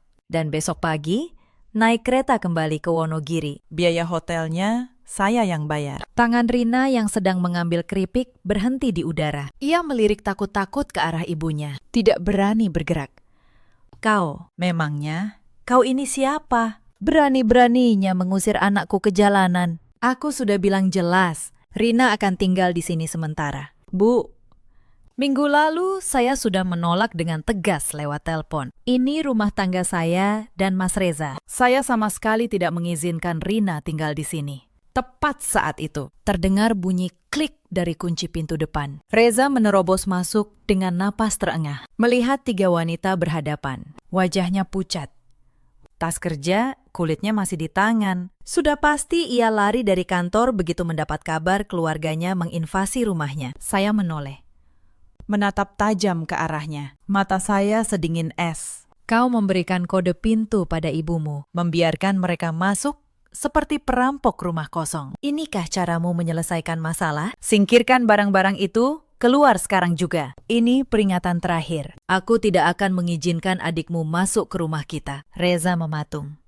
Ia menatap ibunya yang berwajah keras. Lalu istrinya yang sedingin es. Keringat dingin mengucur. Ia menelan ludah dan tas kerjanya jatuh ke lantai. Maya, ibuku sudah susah payah menarik barang berat ini jauh-jauh dari Wonogiri. Kalau kau mengusir mereka sekarang, bagaimana nasib mereka? Bisakah kita makan dulu? Bicara baik-baik.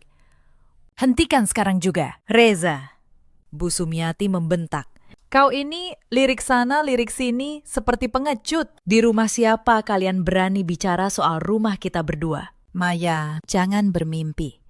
Buka matamu lebar-lebar. Lihat nama siapa yang tercetak di sertifikat hak milik apartemen ini. Secara hukum, ini rumah anakku, harta keluarga besar kami. Ia mendekat, mencengkeram lengan Reza. Matanya penuh penghinaan terhadap menantu. Aura intimidasi itu seperti palu godam menghancurkan udara di ruang tamu. Di tengah situasi itu, Rina memajukan bibirnya. Ini rumah kakakku. Kenapa juga aku tidak boleh tinggal di sini? Saya tidak menatap Bu Sumiati. Tidak juga, Rina. Pandangan saya hanya tertuju pada wajah pengecut Reza. Pria itu mati-matian menghindari tatapan saya. Menunduk sampai dagunya nyaris menyentuh dada. Mencengkeram celananya dengan tangan gemetar. Dan menutup rapat mulutnya. Ia tidak membela saya. Sepatah kata pun tidak. Tepat pada detik itu, saya mendengar suara sesuatu yang hancur di dalam diri saya. Bukan sekedar amarah, melainkan rasa merinding yang merayap dari kaki sampai ke ubun-ubun. Lantai kayu yang saya pilih sendiri. Uang muka yang saya bayar dengan darah. Cicilan KPR yang saya lunasi tiap bulan. 7 tahun masa muda saya korbankan untuk membangun sarang ini. Lalu saya daftarkan atas nama pengecut yang menutup mulut di saat paling genting. Sekarang, saya menjadi satu-satunya orang luar yang tidak diharapkan di apartemen saya sendiri. Saya tidak berteriak. Saya tidak terduduk menangis. Saya berbalik.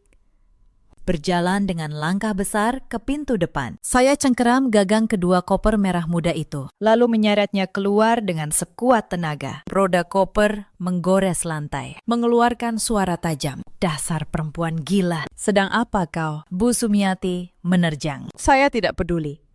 Saya buka pintu lebar-lebar, lalu membuang koper-koper itu keluar seperti barang asing. Kemudian saya raih 3 karung plastik biru itu dan membuangnya dengan cara yang sama. Dasar perempuan jalang.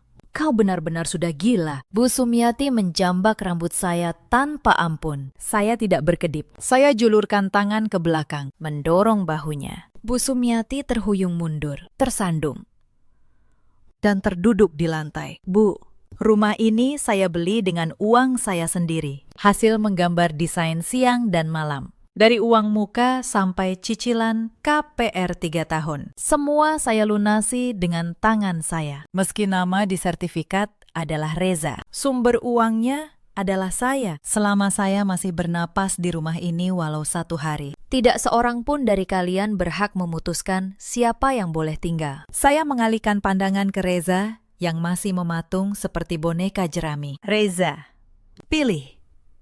Kau bawa keluargamu keluar untuk tidur di hotel. Atau kalian bertiga kemasi barang dan angkat kaki dari rumah. Malam itu, Reza yang menyedihkan memunguti barang yang saya buang, lalu menyeretnya kembali masuk. Bu Sumiati duduk di sofa, meraung meratapi nasib selama 3 jam. Melontarkan makian kotor pada menantunya. Rina ketakutan. Bersembunyi di sudut balkon seperti tikus. Saya mengunci kamar utama. Memakai headphone peredam suara, dan tidur nyenyak. Keesokan pagi, saya membuka pintu kamar dan melongok ke ruang tamu. Di lantai, terhampar kasur lipat. Bu Sumiati berbaring kaku seperti papan. Kain putih terikat di kepala. Di meja kaca ada semangkuk air yang tidak disentuh. Itu aksi mogok makan yang sangat dramatis. Reza duduk di samping ibunya dengan mata berkaca. Rina meringkuk di sudut, mengusap air mata buaya. Begitu melihat saya, Bu Sumiati memejamkan mata erat seperti melihat hantu. Lalu merapal doa dengan suara keras. Aduh, nasibku. Kenapa aku melahirkan anak laki-laki bodoh yang bahkan tidak bisa merawat adiknya sendiri? Malah tunduk pada perempuan seperti ular ini. Aku tidak akan makan atau minum lagi. Lebih baik aku mati di depan kalian. Reza menatap saya, lalu meledak menangis. Aku mohon, sekali ini saja, lihat ibuku. Bagaimana kalau ibuku yang punya darah tinggi ini kenapa-kenapa karena mogok makan? Kumohon, izinkan Rina taruh barangnya di ruang kerja. Aku yang akan urus kamarnya. Tolong, sekali ini saja. Saya menatap kosong tangan Reza yang meremas piyama saya. Tangan yang dulu menghangatkan telinga saya saat berkencan, kini memaksa saya menelan pecahan kaca. Reza, apa kau lupa? Rumah ini dibeli dengan darah dan keringat. Hak memutuskan siapa yang boleh masuk murni ada padaku. Sekarang kau pakai nyawa ibumu sebagai jaminan untuk mengancamku. Tangan Reza yang tertahan di udara bergetar hebat. Ia menatap wajah saya yang tenang tanpa emosi. Lalu rasa rendah diri, kecemasan, dan tekanan dari ibunya meledak seperti gunung berapi. Untuk pertama kali dalam hidupnya, ia berdiri, menunjuk tepat di depan hidung saya, dan berteriak dengan urat leher menonjol di depan ibu dan adiknya. Apa hebatnya kau? Cuma keluar uang. Namaku jelas tercetak di sertifikat. Secara hukum, ini rumahku seutuhnya. Siapa yang boleh tidur di sini, itu urusanku. Apa hakmu mengusir adik kandungku? Kau tiap hari cuma bicara soal uang. Sok berkuasa. Apa perempuan gila sepertimu pernah menganggap keluargaku sebagai keluargamu sendiri? Teriakan kasar itu menggema di ruang tamu. Bu Sumiati yang tadi berbaring seperti mayat membuka sebelah mata, menyeringai. Isak tangis palsu. Rina pun berhenti. Saya berdiri mematung. Saya tidak menyela. Saya hanya menatap kosong wajah Reza. Urat-urat yang menonjol di lehernya. Begitu rupanya. Anehnya, hati saya justru menjadi sangat tenang. Rasa tidak terima yang menggerogoti hati saya selama Perang Dingin. Semuanya menguap seperti fata morgana, tepat pada detik Reza menggonggong. Secara hukum, ini rumahku. Saya tadinya berpikir saya sedang berjuang mempertahankan batas akal sehat sebagai suami istri. Ternyata pihak seberang sejak awal tidak pernah peduli batas apapun. Di mata keluarga ini, saya bukan menantu yang pantas dihormati. Saya hanyalah mesin ATM berjalan yang bodoh, yang datang membawa rumah, dan kapan saja bisa dibuang seperti pembantu. Aku mengerti, kata saya, tanpa penyesalan sedikit pun. Saya berbalik ke ruang kerja dan menutup pintu. Aksi mogok makan palsu Bu Sumiati memasuki hari kedua. Saya memesan pizza lewat aplikasi, mengurung diri di ruang kerja, lalu membuang kotaknya ke tempat sampah. Bu Sumiati masih berbaring di lantai, sesekali mengerang seperti orang yang akan segera mati. Sekitar pukul 8 malam, kunci digital terbuka. Reza masuk, belum melepas jas kerja. Dari tasnya, ia mengeluarkan 2 lembar kertas penuh tulisan hitam, lalu meletakkannya kasar di meja makan. Saya keluar dari ruang kerja, mengamatinya dalam diam. Tatapan Reza penuh niat licik untuk memaksa saya menyerah. Maya, usia ibuku sudah di atas 70. Sudah mogok makan sampai berbaring begitu. Kau mau terus adu gengsi? Tidakkah kau mau mengalah satu langkah? Kalau kau seegois ini dan tidak mau menerima keluargaku, mari kita akhiri saja pernikahan ini. Tanda tangan. Ia menunjuk kertas dengan dagunya. Itu surat kesepakatan cerai dan pembagian harta gonogini. Saya menoleh ke ruang tamu. Bu Sumiati yang tadi terkapar seperti mayat, kini sudah setengah duduk. Ia masih memakai ikatan kain putih di kepala, tetapi kelemahan orang sakit yang ia perankan sudah sirna. Digantikan kilatan arogan dan kemenangan, rendahan, karena merasa berhasil menundukkan menantu. Mata setajam ular itu menatap saya. Rina mengintip diam-diam dari balik pintu. Tidak satu pun dari mereka mengira Reza benar-benar ingin bercerai. Mereka hanya menunggu klimaks dari pertunjukan drama murahan. Mereka mengharapkan saya panik, ketakutan, menangis histeris, memohon pada Reza agar tidak menceraikan saya. Lalu dengan pasrah, mengizinkan Rina masuk. Inilah skenario yang dirancang oleh 3 manusia ini. Saya memungut dokumen itu. Permukaan kertasnya masih hangat. Sudah pasti Reza baru mencetaknya di fotokopi dan lari ke sini. Saya baca sekilas, hingga tatapan saya berhenti pada bagian pembagian harta. Di sana tertulis jelas, apartemen di Depok yang menjadi tempat tinggal bersama akan diserahkan kepada pihak suami, Fareza, dan kedua pihak tidak akan menuntut pembagian harta bersama lainnya. Sudut bibir saya yang terkatup perlahan terangkat. Saya tidak tahan dan mendengus tertawa. Tawa dingin itu merobek kesunyian ruang tamu. Kau sudah gila? Apa yang lucu sampai kau senyum begitu? Saya tidak menjawab. Saya berjalan ke laci, menarik spidol hitam tebal, lalu kembali ke meja. Tidak ada keraguan. 1 detik. Ujung spidol menggores keras permukaan kertas. 3 suku kata nama saya terukir lebih besar, lebih dalam, lebih jelas daripada tanda tangan manapun. Saya lempar spidol itu, berbalik tanpa ragu, dan melangkah tegak ke pintu depan. Saya ambil tas kerja saya, lalu memasukkan kaki ke sepatu. Otot wajah Reza membeku. Ia menatap bergantian antara surat cerai yang sudah saya tanda tangani, dan punggung saya yang sudah memegang gagang pintu. Kamu. Reza membuka mulut terbata. Saya membuka pintu, memutar kepala, melempar tatapan datar pada Bu Sumiati dan Rina. Aku sudah tanda tangan, tidak perlu drama lagi. Pintu depan tertutup dengan kesunyian mematikan. Bu Sumiati menarik kain putih dari kepalanya, mulutnya menganga. Tetapi tidak ada suara keluar. Skenario yang mereka yakini sempurna hancur berkeping-keping hanya dengan 1 langkah dari saya.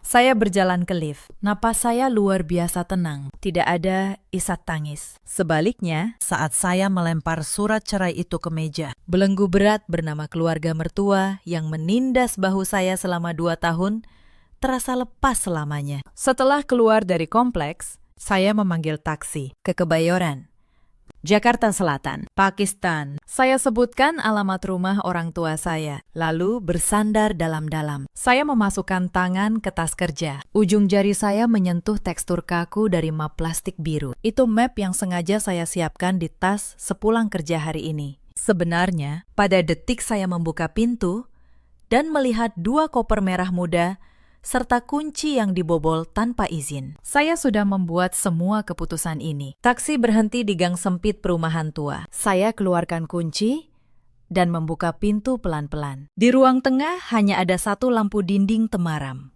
Mendengar suara kunci, pintu kamar terbuka. Ibu saya melangkah keluar, lalu terhenti, melihat saya membawa map biru. Ibu tidak bertanya apapun. Ia hanya berbalik dan masuk ke dapur. 5 menit kemudian, ibu keluar membawa semangkuk sup ayam hangat yang mengepul. Makanlah selagi hangat. Suara ibu pelan dan penuh sayang. Saya memeluk mangkuk hangat itu dengan kedua tangan. Panasnya meresap ke darah saya yang beku oleh angin malam. Saya menyeruput kuah kaldu sedikit demi sedikit. Rasanya sedikit pedas oleh merica, tetapi sangat menenangkan. Pintu kamar terbuka. Ayah keluar, melirik saya, lalu menatap jam dinding yang menunjuk pukul 11 malam. "Sudah kau cap?" tanya ayah. Menarik kursi, duduk. Saya sudah tanda tangani surat cerainya. Otot wajah ayah berkedut. Ia tidak terkejut, tidak juga marah.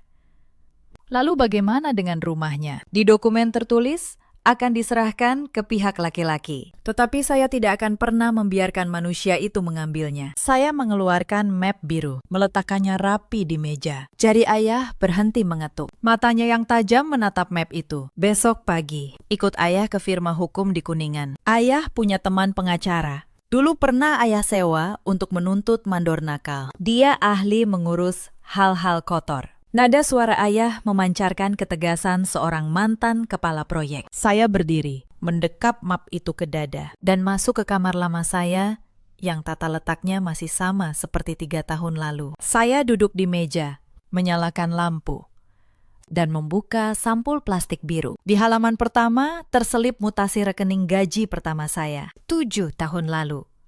Saldo yang saya kumpulkan demi uang muka apartemen, bahkan dengan menghemat uang makan. Di tengah, bukti transfer dalam jumlah besar. Uang hasil keringat saya setelah memenangkan proyek komersial dengan begadang 15 hari penuh. Begitu uang masuk, saya langsung transfer ke rekening KPR untuk melunasi pinjaman dan bunga 3 tahun. Di halaman terakhir, tagihan iuran lingkungan bulan ini yang baru saja saya lubangi sepulang kerja. Ujung jari saya mengelus permukaan kertas. 75 lembar kwitansi ini dulunya adalah buku harian saya membangun keluarga kecil yang indah. Tetapi sekarang, sudut-sudut tajam kertas ini telah berubah menjadi pedang paling mematikan di tangan saya. Keesokan pagi, setelah macet Jakarta yang seperti neraka mereda, saya dan ayah duduk di ruang rapat luas sebuah firma hukum di Kuningan. Pria di seberang kami adalah pengacara senior berambut putih, Memakai kacamata baca. Pak Tono namanya.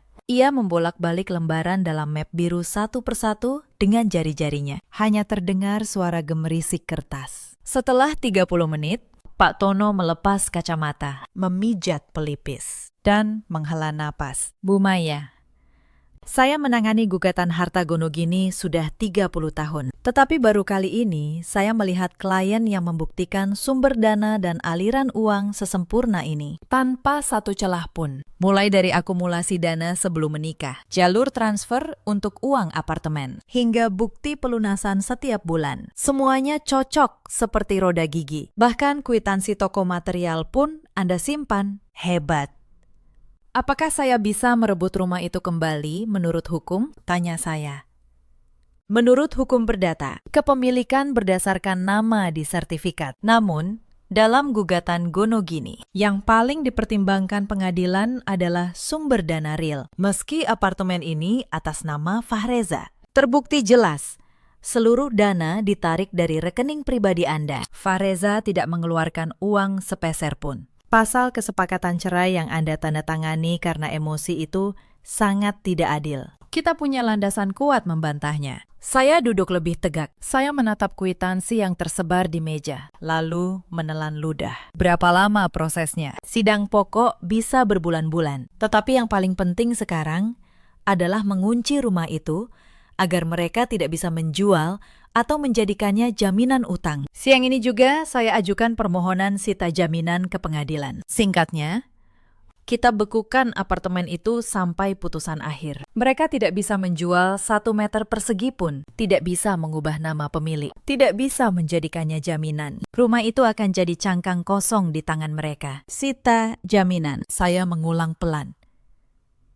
Pemblokiran total. Silakan tanda tangan. Lalu, mesin pengadilan mulai bekerja. Saya menerima pulpen logam yang berat. Pulpen murahan yang saya pakai mencoret surat tadi malam terasa ringan. Tetapi, pulpen ini terasa berat, memancarkan beban dingin. Saya ukir huruf demi huruf nama saya di bawah surat permohonan. Di saat yang sama, di apartemen Depok, sinar matahari pagi menembus kaca jendela ruang tamu, menyinari lantai kayu. Bu Sumiati menggeliat bangun dari kasur king di kamar utama. Sensasi kasur premium seharga belasan juta yang menopang tubuhnya terasa luar biasa nyaman. Ranjang batu yang berderit di kampung itu sudah lama harus kubuang, pikirnya sambil menyeringai. Ia memakai sandal yang dulu disusun rapi oleh saya, lalu berjalan santai ke ruang tamu. Reza sudah berangkat kerja. Rina, matahari sudah tinggi.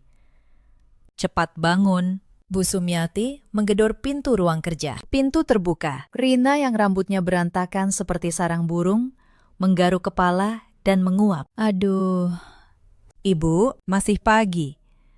Kenapa ribut sekali? Kau masih tidur. Cepat seret koper-kopermu dari pintu depan. Masukkan ke kamar ini. Perempuan ular itu tadi malam sudah cap jempol di surat cerai dan diusir. Sekarang apartemen ini 100% milik kakakmu. Untuk apa kau tidur meringkuk di sudut ruang tamu? Mata Rina yang tadi sayu langsung berbinar sambil bersenandung riang. Ia menyeret koper ke ruang kerja. Ruang itu ditata rapi sesuai selera saya. Di dinding tergantung sketsa denah karya tangan saya. Di meja ada peralatan menggambar profesional seharga jutaan dan 2 pot tanaman hijau. Rina menyapu semua sketsa di meja ke tempat sampah, menendang pot tanaman ke sudut. Lalu, ia bongkar koper, menyebar kosmetik murahan dan pakaian kotor di atas meja kayu solid yang mahal, seperti tempat pembuangan. Bu Sumiati mendengus puas. Kembali ke kamar utama. Ia buka lemari pakaian. Gaun dan mantel mewah saya tergantung di sana. Ia ambil kantong sampah hitam besar, memasukkan semua pakaian, kosmetik,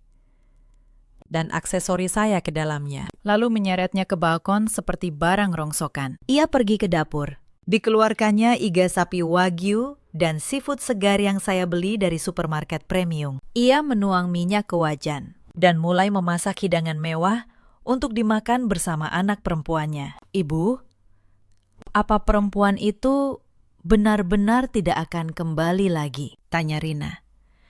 Kembali? Apa? Dia sendiri yang cap jempol di surat cerai dan pergi. Mau taruh di mana mukanya kalau berani merangkak kembali? Namanya tertera jelas di sertifikat.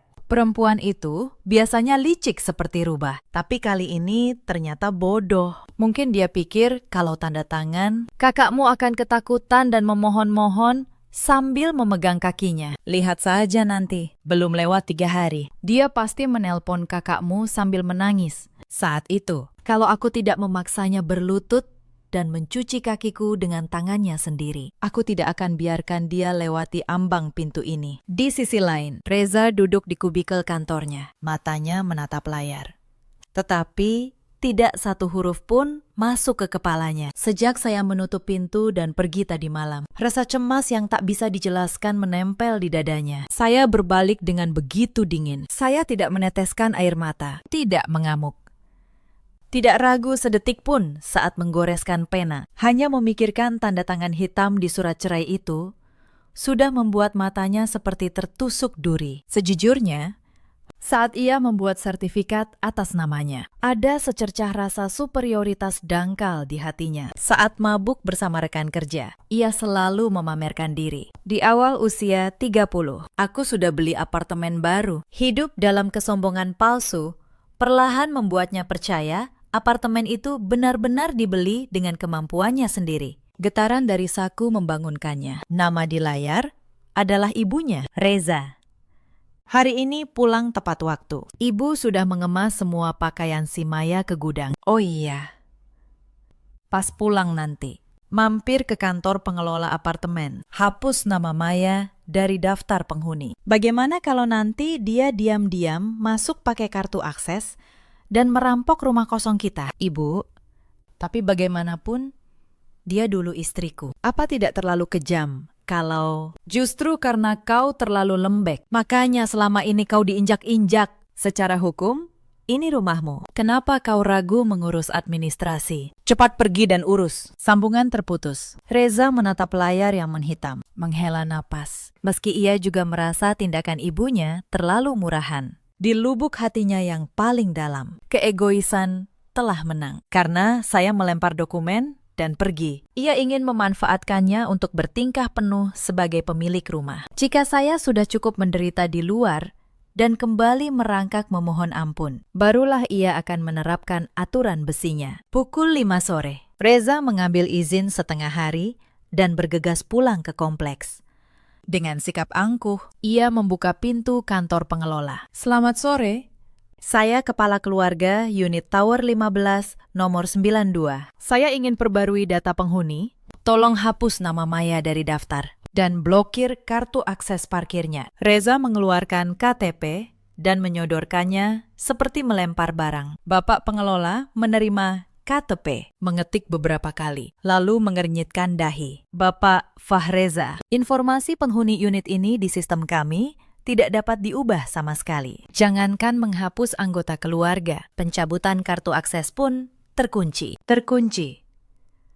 Omong kosong apa ini? Pukul 2 siang tadi, kami menerima surat tembusan dari pengadilan. Aset properti unit ini telah dikenakan status sita jaminan. Apartemen ini sedang dalam sengketa hukum. Seluruh hak pemanfaatannya dibekukan. Bapak pengelola memutar monitornya, menunjuk kotak peringatan merah. Dibekukan. Dibekukan bagaimana? Ini rumahku, atas namaku sendiri. Siapa yang berhak membekukan rumah orang sembarangan? Reza berteriak, membuat warga lain yang mengantri menoleh.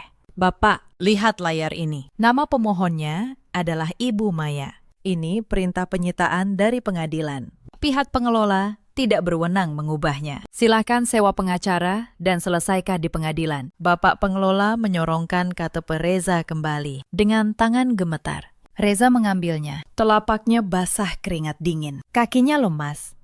Ia berjalan terhuyung keluar, duduk lemas di bangku taman. Lalu dengan jari gemetar menekan nomor saya. Nada sambung berbunyi puluhan kali sebelum beralih ke mesin penjawab. Halo, Maya. Rencana kotor apa yang kau mainkan di belakangku? Asad dibekukan pengadilan. Omong kosong apa ini? Suara saya menakutkan justru karena begitu tenang. Dari seberang terdengar suara klik mouse. Saya sedang menggambar desain di kantor. Seolah tidak terjadi apa-apa. Itu hanya proses legal untuk merebut kembali hak asliku yang dibeli dengan darah. Fareza, karena aku membiarkanmu hidup dalam ilusi bodohmu. Kau jadi besar kepala, lantai kayu yang kau injak. Ubin kamar mandi, 1 rupiah, tagihan air. Semuanya keluar dari rekeningku. Kalau kau sudah puas main peran pemilik rumah yang dibeli dengan uang orang lain, bukankah saatnya kau bangun dari mimpimu? Kau menipuku. Surat cerainya kau sendiri yang cap jempol. Kalau rumah ini diserahkan atas namaku. Surat cerai. Kalau kau anggap itu berharga, bawa saja ke depan hakim. Kau memerasnya dengan ancaman mogok makan murahan ibumu. Padahal tidak menyumbang 1 rupiah pun. Lihat sendiri, apakah kontrak tidak adil itu berlaku? Atau jadi sampah di pengadilan? Tapi kita ini suami istri. Apa kau harus sekejam ini? Detik ibumu menerobos masuk. Detik kau diam membisu. Hubungan kita sudah tamat. Telepon ditutup tanpa ampun. Reza mencengkeram ponsel erat. Kakinya kehilangan tenaga. Ia jatuh terduduk. Kenyataan bahwa surat murahan yang ia yakini sebagai jaminan kuat, ternyata di mata saya hanya tisu untuk mengelap ingus. Kini menusuk sampai ke sumsum tulang. Fareza tidak ingat bagaimana ia menyeret kaki sampai di depan pintu unit. Begitu membuka pintu, aroma ikan goreng tercium kemana-mana. Bu Sumiati sedang bersenandung membawa piring ikan dari dapur. Melihat Reza pucat seperti mayat, ia terkejut. Ya ampun, kenapa mukamu? Tidak bisa. Rumah ini sudah. Maya mengajukan sita jaminan ke pengadilan. Sekarang kita bahkan tidak bisa mengubah 1 kenop pintu pun di rumah ini. Apa katamu? Atas hak apa? Perempuan gila itu membekukan rumah orang. Ini rumahmu. Namamu tertulis di hat milik. Cepat lapor polisi. Penjarakan perempuan berhati ular itu. Hentikan omong kosongmu. Bu, Reza meledak. Lapor polisi? Pakai bukti apa? Uang muka apartemen ini dia yang bayar tunai. 3 tahun cicilan bank dia bayar dari rekeningnya. Aku cuma pecundang yang bahkan tidak tahu berapa tagihan iuran bulanannya. Kalau aku diseret ke depan hakim, apa? Aku punya 1 bukti pun untuk membuktikan ini rumahku setelah memuntahkan amarah terakhir. Reza jatuh tersungkur di kursi, mengacak rambut dengan kedua tangan. Kesunyian mencekik menyelimuti ruang tamu. Hanya tawa murahan dari iklan TV yang terdengar seperti mengejek mereka. Bu Sumiati membeku seperti batu. Tiba-tiba, ia berlari terpincang ke meja, menyambar ponsel. Menekan tombol panggil dengan jari gemetar. Telepon tersambung sebelum nada dering kedua. Maya, perempuan jalang, apa kau tidak takut azab? Mau melempar keluarga kami ke jalanan. Batalkan pemblokirannya sekarang juga. Bu, ini hari terakhir saya membiarkan ibu memanggil saya dengan sebutan apapun. Besok pagi, pengacara saya akan mendaftarkan gugatan pembatalan kesepakatan harta dan pengalihan hak milik ke pengadilan. Surat panggilan sidang akan dikirim ke apartemen kebanggaan itu. Silakan terima dengan baik. Jangan mimpi, ini rumah anakku Reza. Soal rumah siapa ini? Silakan buktikan di depan hakim. Oh, dan sebelum kalian diusir keluar, tolong bersihkan kloset kamar mandi utama dengan benar. Itu kloset pintar mahal yang baru saya beli. Telepon diputus. Layar di depan mata Bu Sumiati menggelap. Tenaga dari kedua lututnya hilang. Ia jatuh terduduk. Aroma sedap ikan goreng kini berubah menjadi bau busuk yang menusuk hidungnya. Baru sekarang ia sadar sampai ke lubuk hati. Sasaran yang ia usir dengan teater mogok makan itu bukanlah menantu yang bisa dijadikan samsak. Yang ia tendang adalah mesin pencetak uang yang sebenarnya. Pilar beton kokoh yang melindungi mereka dari badai. Dan sekarang, pilar raksasa itu telah rubuh karena tendangan murahan mereka sendiri. 1 bulan kemudian, di ruang mediasi pengadilan. Saya duduk tenang di sisi kanan meja. Pak Tono berdiri kokoh di samping saya. Di seberang, sisi Reza kosong. Ia bahkan tidak punya uang menyewa pengacara, apalagi 1 lembar kwitansi sebagai bukti. Hakim mediator menatap 2 tumpukan dokumen yang ketebalannya sangat kontras. Dokumen pihak saya adalah salinan sempurna semua bukti perbankan dari map biru. Disajikan dalam infografis elegan. Tanggal, nominal, nomor rekening. Semuanya jelas. Sebaliknya, dokumen pihak Reza hanyalah selembar fotokopi hak milik dan beberapa struk kartu kredit di minimarket senilai beberapa puluh ribu rupiah. Benar-benar menyedihkan. Pihak tergugat, Fareza, apakah Anda memiliki sanggahan terkait bukti sumber dana real yang ditunjukkan penggugat? Tanya hakim. Reza menunduk dalam-dalam, bibirnya bergetar, tetapi ia tak mampu mengeluarkan suara. Bagaimana mungkin ia menyanggah di ruang sidang yang hanya bicara dengan bukti? Namaku tertulis jelas, yang dulu ia gembar-gemborkan, langsung hancur diinjak. Bukti aliran dana yang absolut. Karena pihak tergugat tidak dapat membuktikan kontribusi finansial apapun atas pembelian properti ini. Majelis mengakui hak real dan absolut atas properti ini berada di tangan Ibu Maya. Itu berdasarkan jurisprudensi dan bukti sempurna dari penggugat. Namun, dengan mempertimbangkan masa pernikahan yang telah berjalan, kami ajukan usulan mediasi. Penggugat secara sukarela membayar kompensasi 5% dari harga pasar saat ini kepada tergugat. Bersamaan dengan itu, pernikahan kedua pihak resmi bercerai. Apakah tergugat menyetujui? Reza mengangkat kepala yang terasa berat seperti memikul batu. Ia menatap saya dengan tatapan memohon seperti pengemis. Saya bahkan tidak melirik tatapan menjijikan itu. Saya merapikan kerutan di lengan blus dengan anggun, mempertahankan wajah tenang yang dingin, seolah sedang menikmati gambar desain yang baru selesai. Saya setuju, kata saya. Ketukan palu hakim tidak keras, tetapi cukup untuk memutus rantai antara kedua manusia itu selamanya. 3 minggu kemudian, pada hari akta cerai dan putusan pengadilan resmi berkekuatan hukum, lampu sensor di lorong apartemen kembali menyala. Saya mengenakan mantel kasmir coklat karamel. 1 tangan memegang amplop tebal berisi surat perintah eksekusi. Berdiri di depan pintu unit 92. Kunci digital itu tidak tertutup rapat, melainkan terbuka setengah. Dari dalam terdengar bunyi gesekan roda koper. Saya dorong pintu hingga terbuka lebar. Di pintu masuk tergeletak 2 koper merah muda raksasa. Namun berbeda dengan 3 minggu lalu. Kali ini, moncong koper itu menghadap keluar pintu. Bu Sumiati sedang berusaha menyeret beberapa kantong plastik hitam berisi sampah keluar, sambil mengeluh. Rambutnya acak-acakan.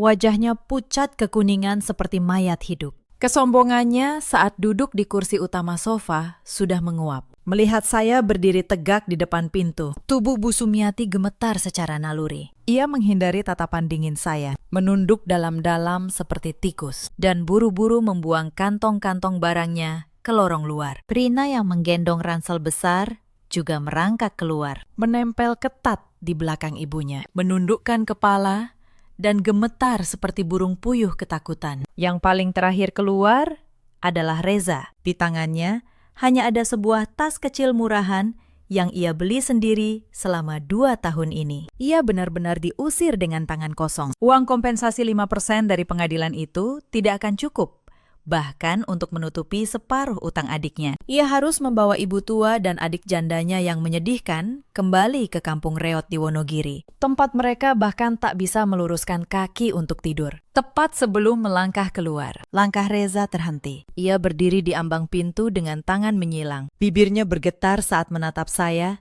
yang memandangnya seperti melihat serangga. Sepertinya ia masih ingin melontarkan sesuatu, entah alasan, permintaan maaf, atau penyesalan murahan. Namun saya tidak memberinya kesempatan untuk membuka mulut. Saya memutar tubuh menghadap mesin kunci digital, lalu menekan tombol ubah kode sandi dengan tegas. Bip, bip. Begitu 6 digit angka baru masuk, kunci digital mengeluarkan nada nyaring. Dalam kode baru ini, tidak ada lagi tanggal lahir Fahreza. Rumah ini telah terlahir kembali, menjadi benteng tak tertembus yang rahasianya hanya ada di kepala satu orang. Sang penguasa. Reza menelan ludah pahit, menundukkan kepala, dan dengan gontai diusir keluar gerbang. Saya membanting pintu apartemen, memblokir sepenuhnya suara langkah para pecundang itu dari luar. Pintu kamar utama terbuka. Ayah, dengan kemeja digulung sampai siku, keluar membawa kantong plastik besar. Ayah sudah mengumpulkan semua selimut dan sprei bekas rubah tua itu. Langsung ayah buang. Kasur lipat di ruang kerja juga sudah ayah hancurkan. Nanti sore tukang rongsok datang mengangkut semuanya. Saya berjalan ke ambang pintu ruang kerja. Ruangan yang sebelumnya dijadikan tempat sampah oleh Rina, kini bersih kembali setelah melewati tangan cekatan ayah. Pot tanaman hijau kembali ke bingkai jendela, merentangkan daunnya. Meja kerja kayu solid digosok menyilap. Peralatan desain profesional tersusun rapi di tempat asalnya. Sekarang tempat ini duniamu sepenuhnya. Kalau mau begadang, menggambar, lakukan.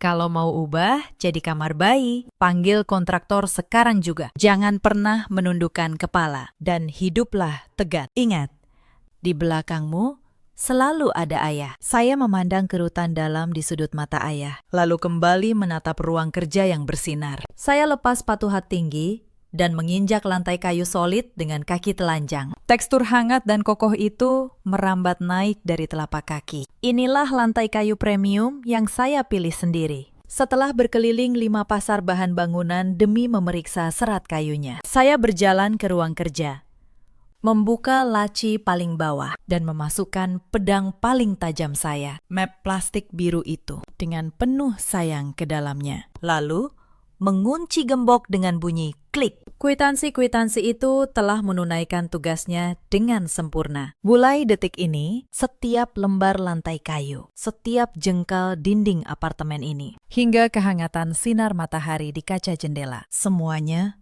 menjadi milik saya. Tidak perlu lagi dibuktikan kepemilikannya dengan kwitansi apapun. Akhirnya, saya menemukan cahaya saya sendiri. Benteng yang saya bangun dengan pertempuran berdarah ini, saya pijak kokoh sebagai penguasa, yang posisinya tak tersentuh oleh siapapun. Cerita ini mengajarkan satu hal, kebaikan hati tanpa batas, yang jelas hanya akan mengundang orang untuk menginjakmu. Jangan pernah serahkan bukti kerja kerasmu ke tangan orang lain, hanya karena cinta atau rasa percaya. Dan jangan pernah diam saat harga dirimu diinjak-injak. Ada banyak perempuan di luar sana, seperti Maya dulu, membayar segalanya dengan keringat sendiri, tetapi menyerahkan namanya demi menyenangkan orang lain. Ada juga banyak suami seperti Reza yang lemah, menyembunyikan kesombongan palsu dan diam membisu saat istrinya paling membutuhkan. Ada pula para ibu mertua yang menganggap menantu hanya sebagai mesin uang dan baru menyesal setelah pilar yang menopang mereka rubuh. Bu Sumiati dan Rina kembali ke kampung reot di Wonogiri, membawa utang yang tidak pernah lunas. Reza, dengan kompensasi yang tak seberapa, kehilangan rumah, istri, dan harga diri sekaligus. Sementara Maya berdiri tegak di rumah yang ia menangkan kembali dengan tangannya sendiri. Dalam hidup, kita selalu punya pilihan. Kita bisa terus diam dan dimanfaatkan, atau kita bisa menyimpan setiap bukti, menegakkan batas, dan berdiri sebagai penguasa atas hidup kita sendiri. Ceritakan kisah kalian di kolom komentar. Terima kasih sudah menemani sampai akhir. Semoga kalian selalu sehat dan menghabiskan malam yang hangat bersama keluarga.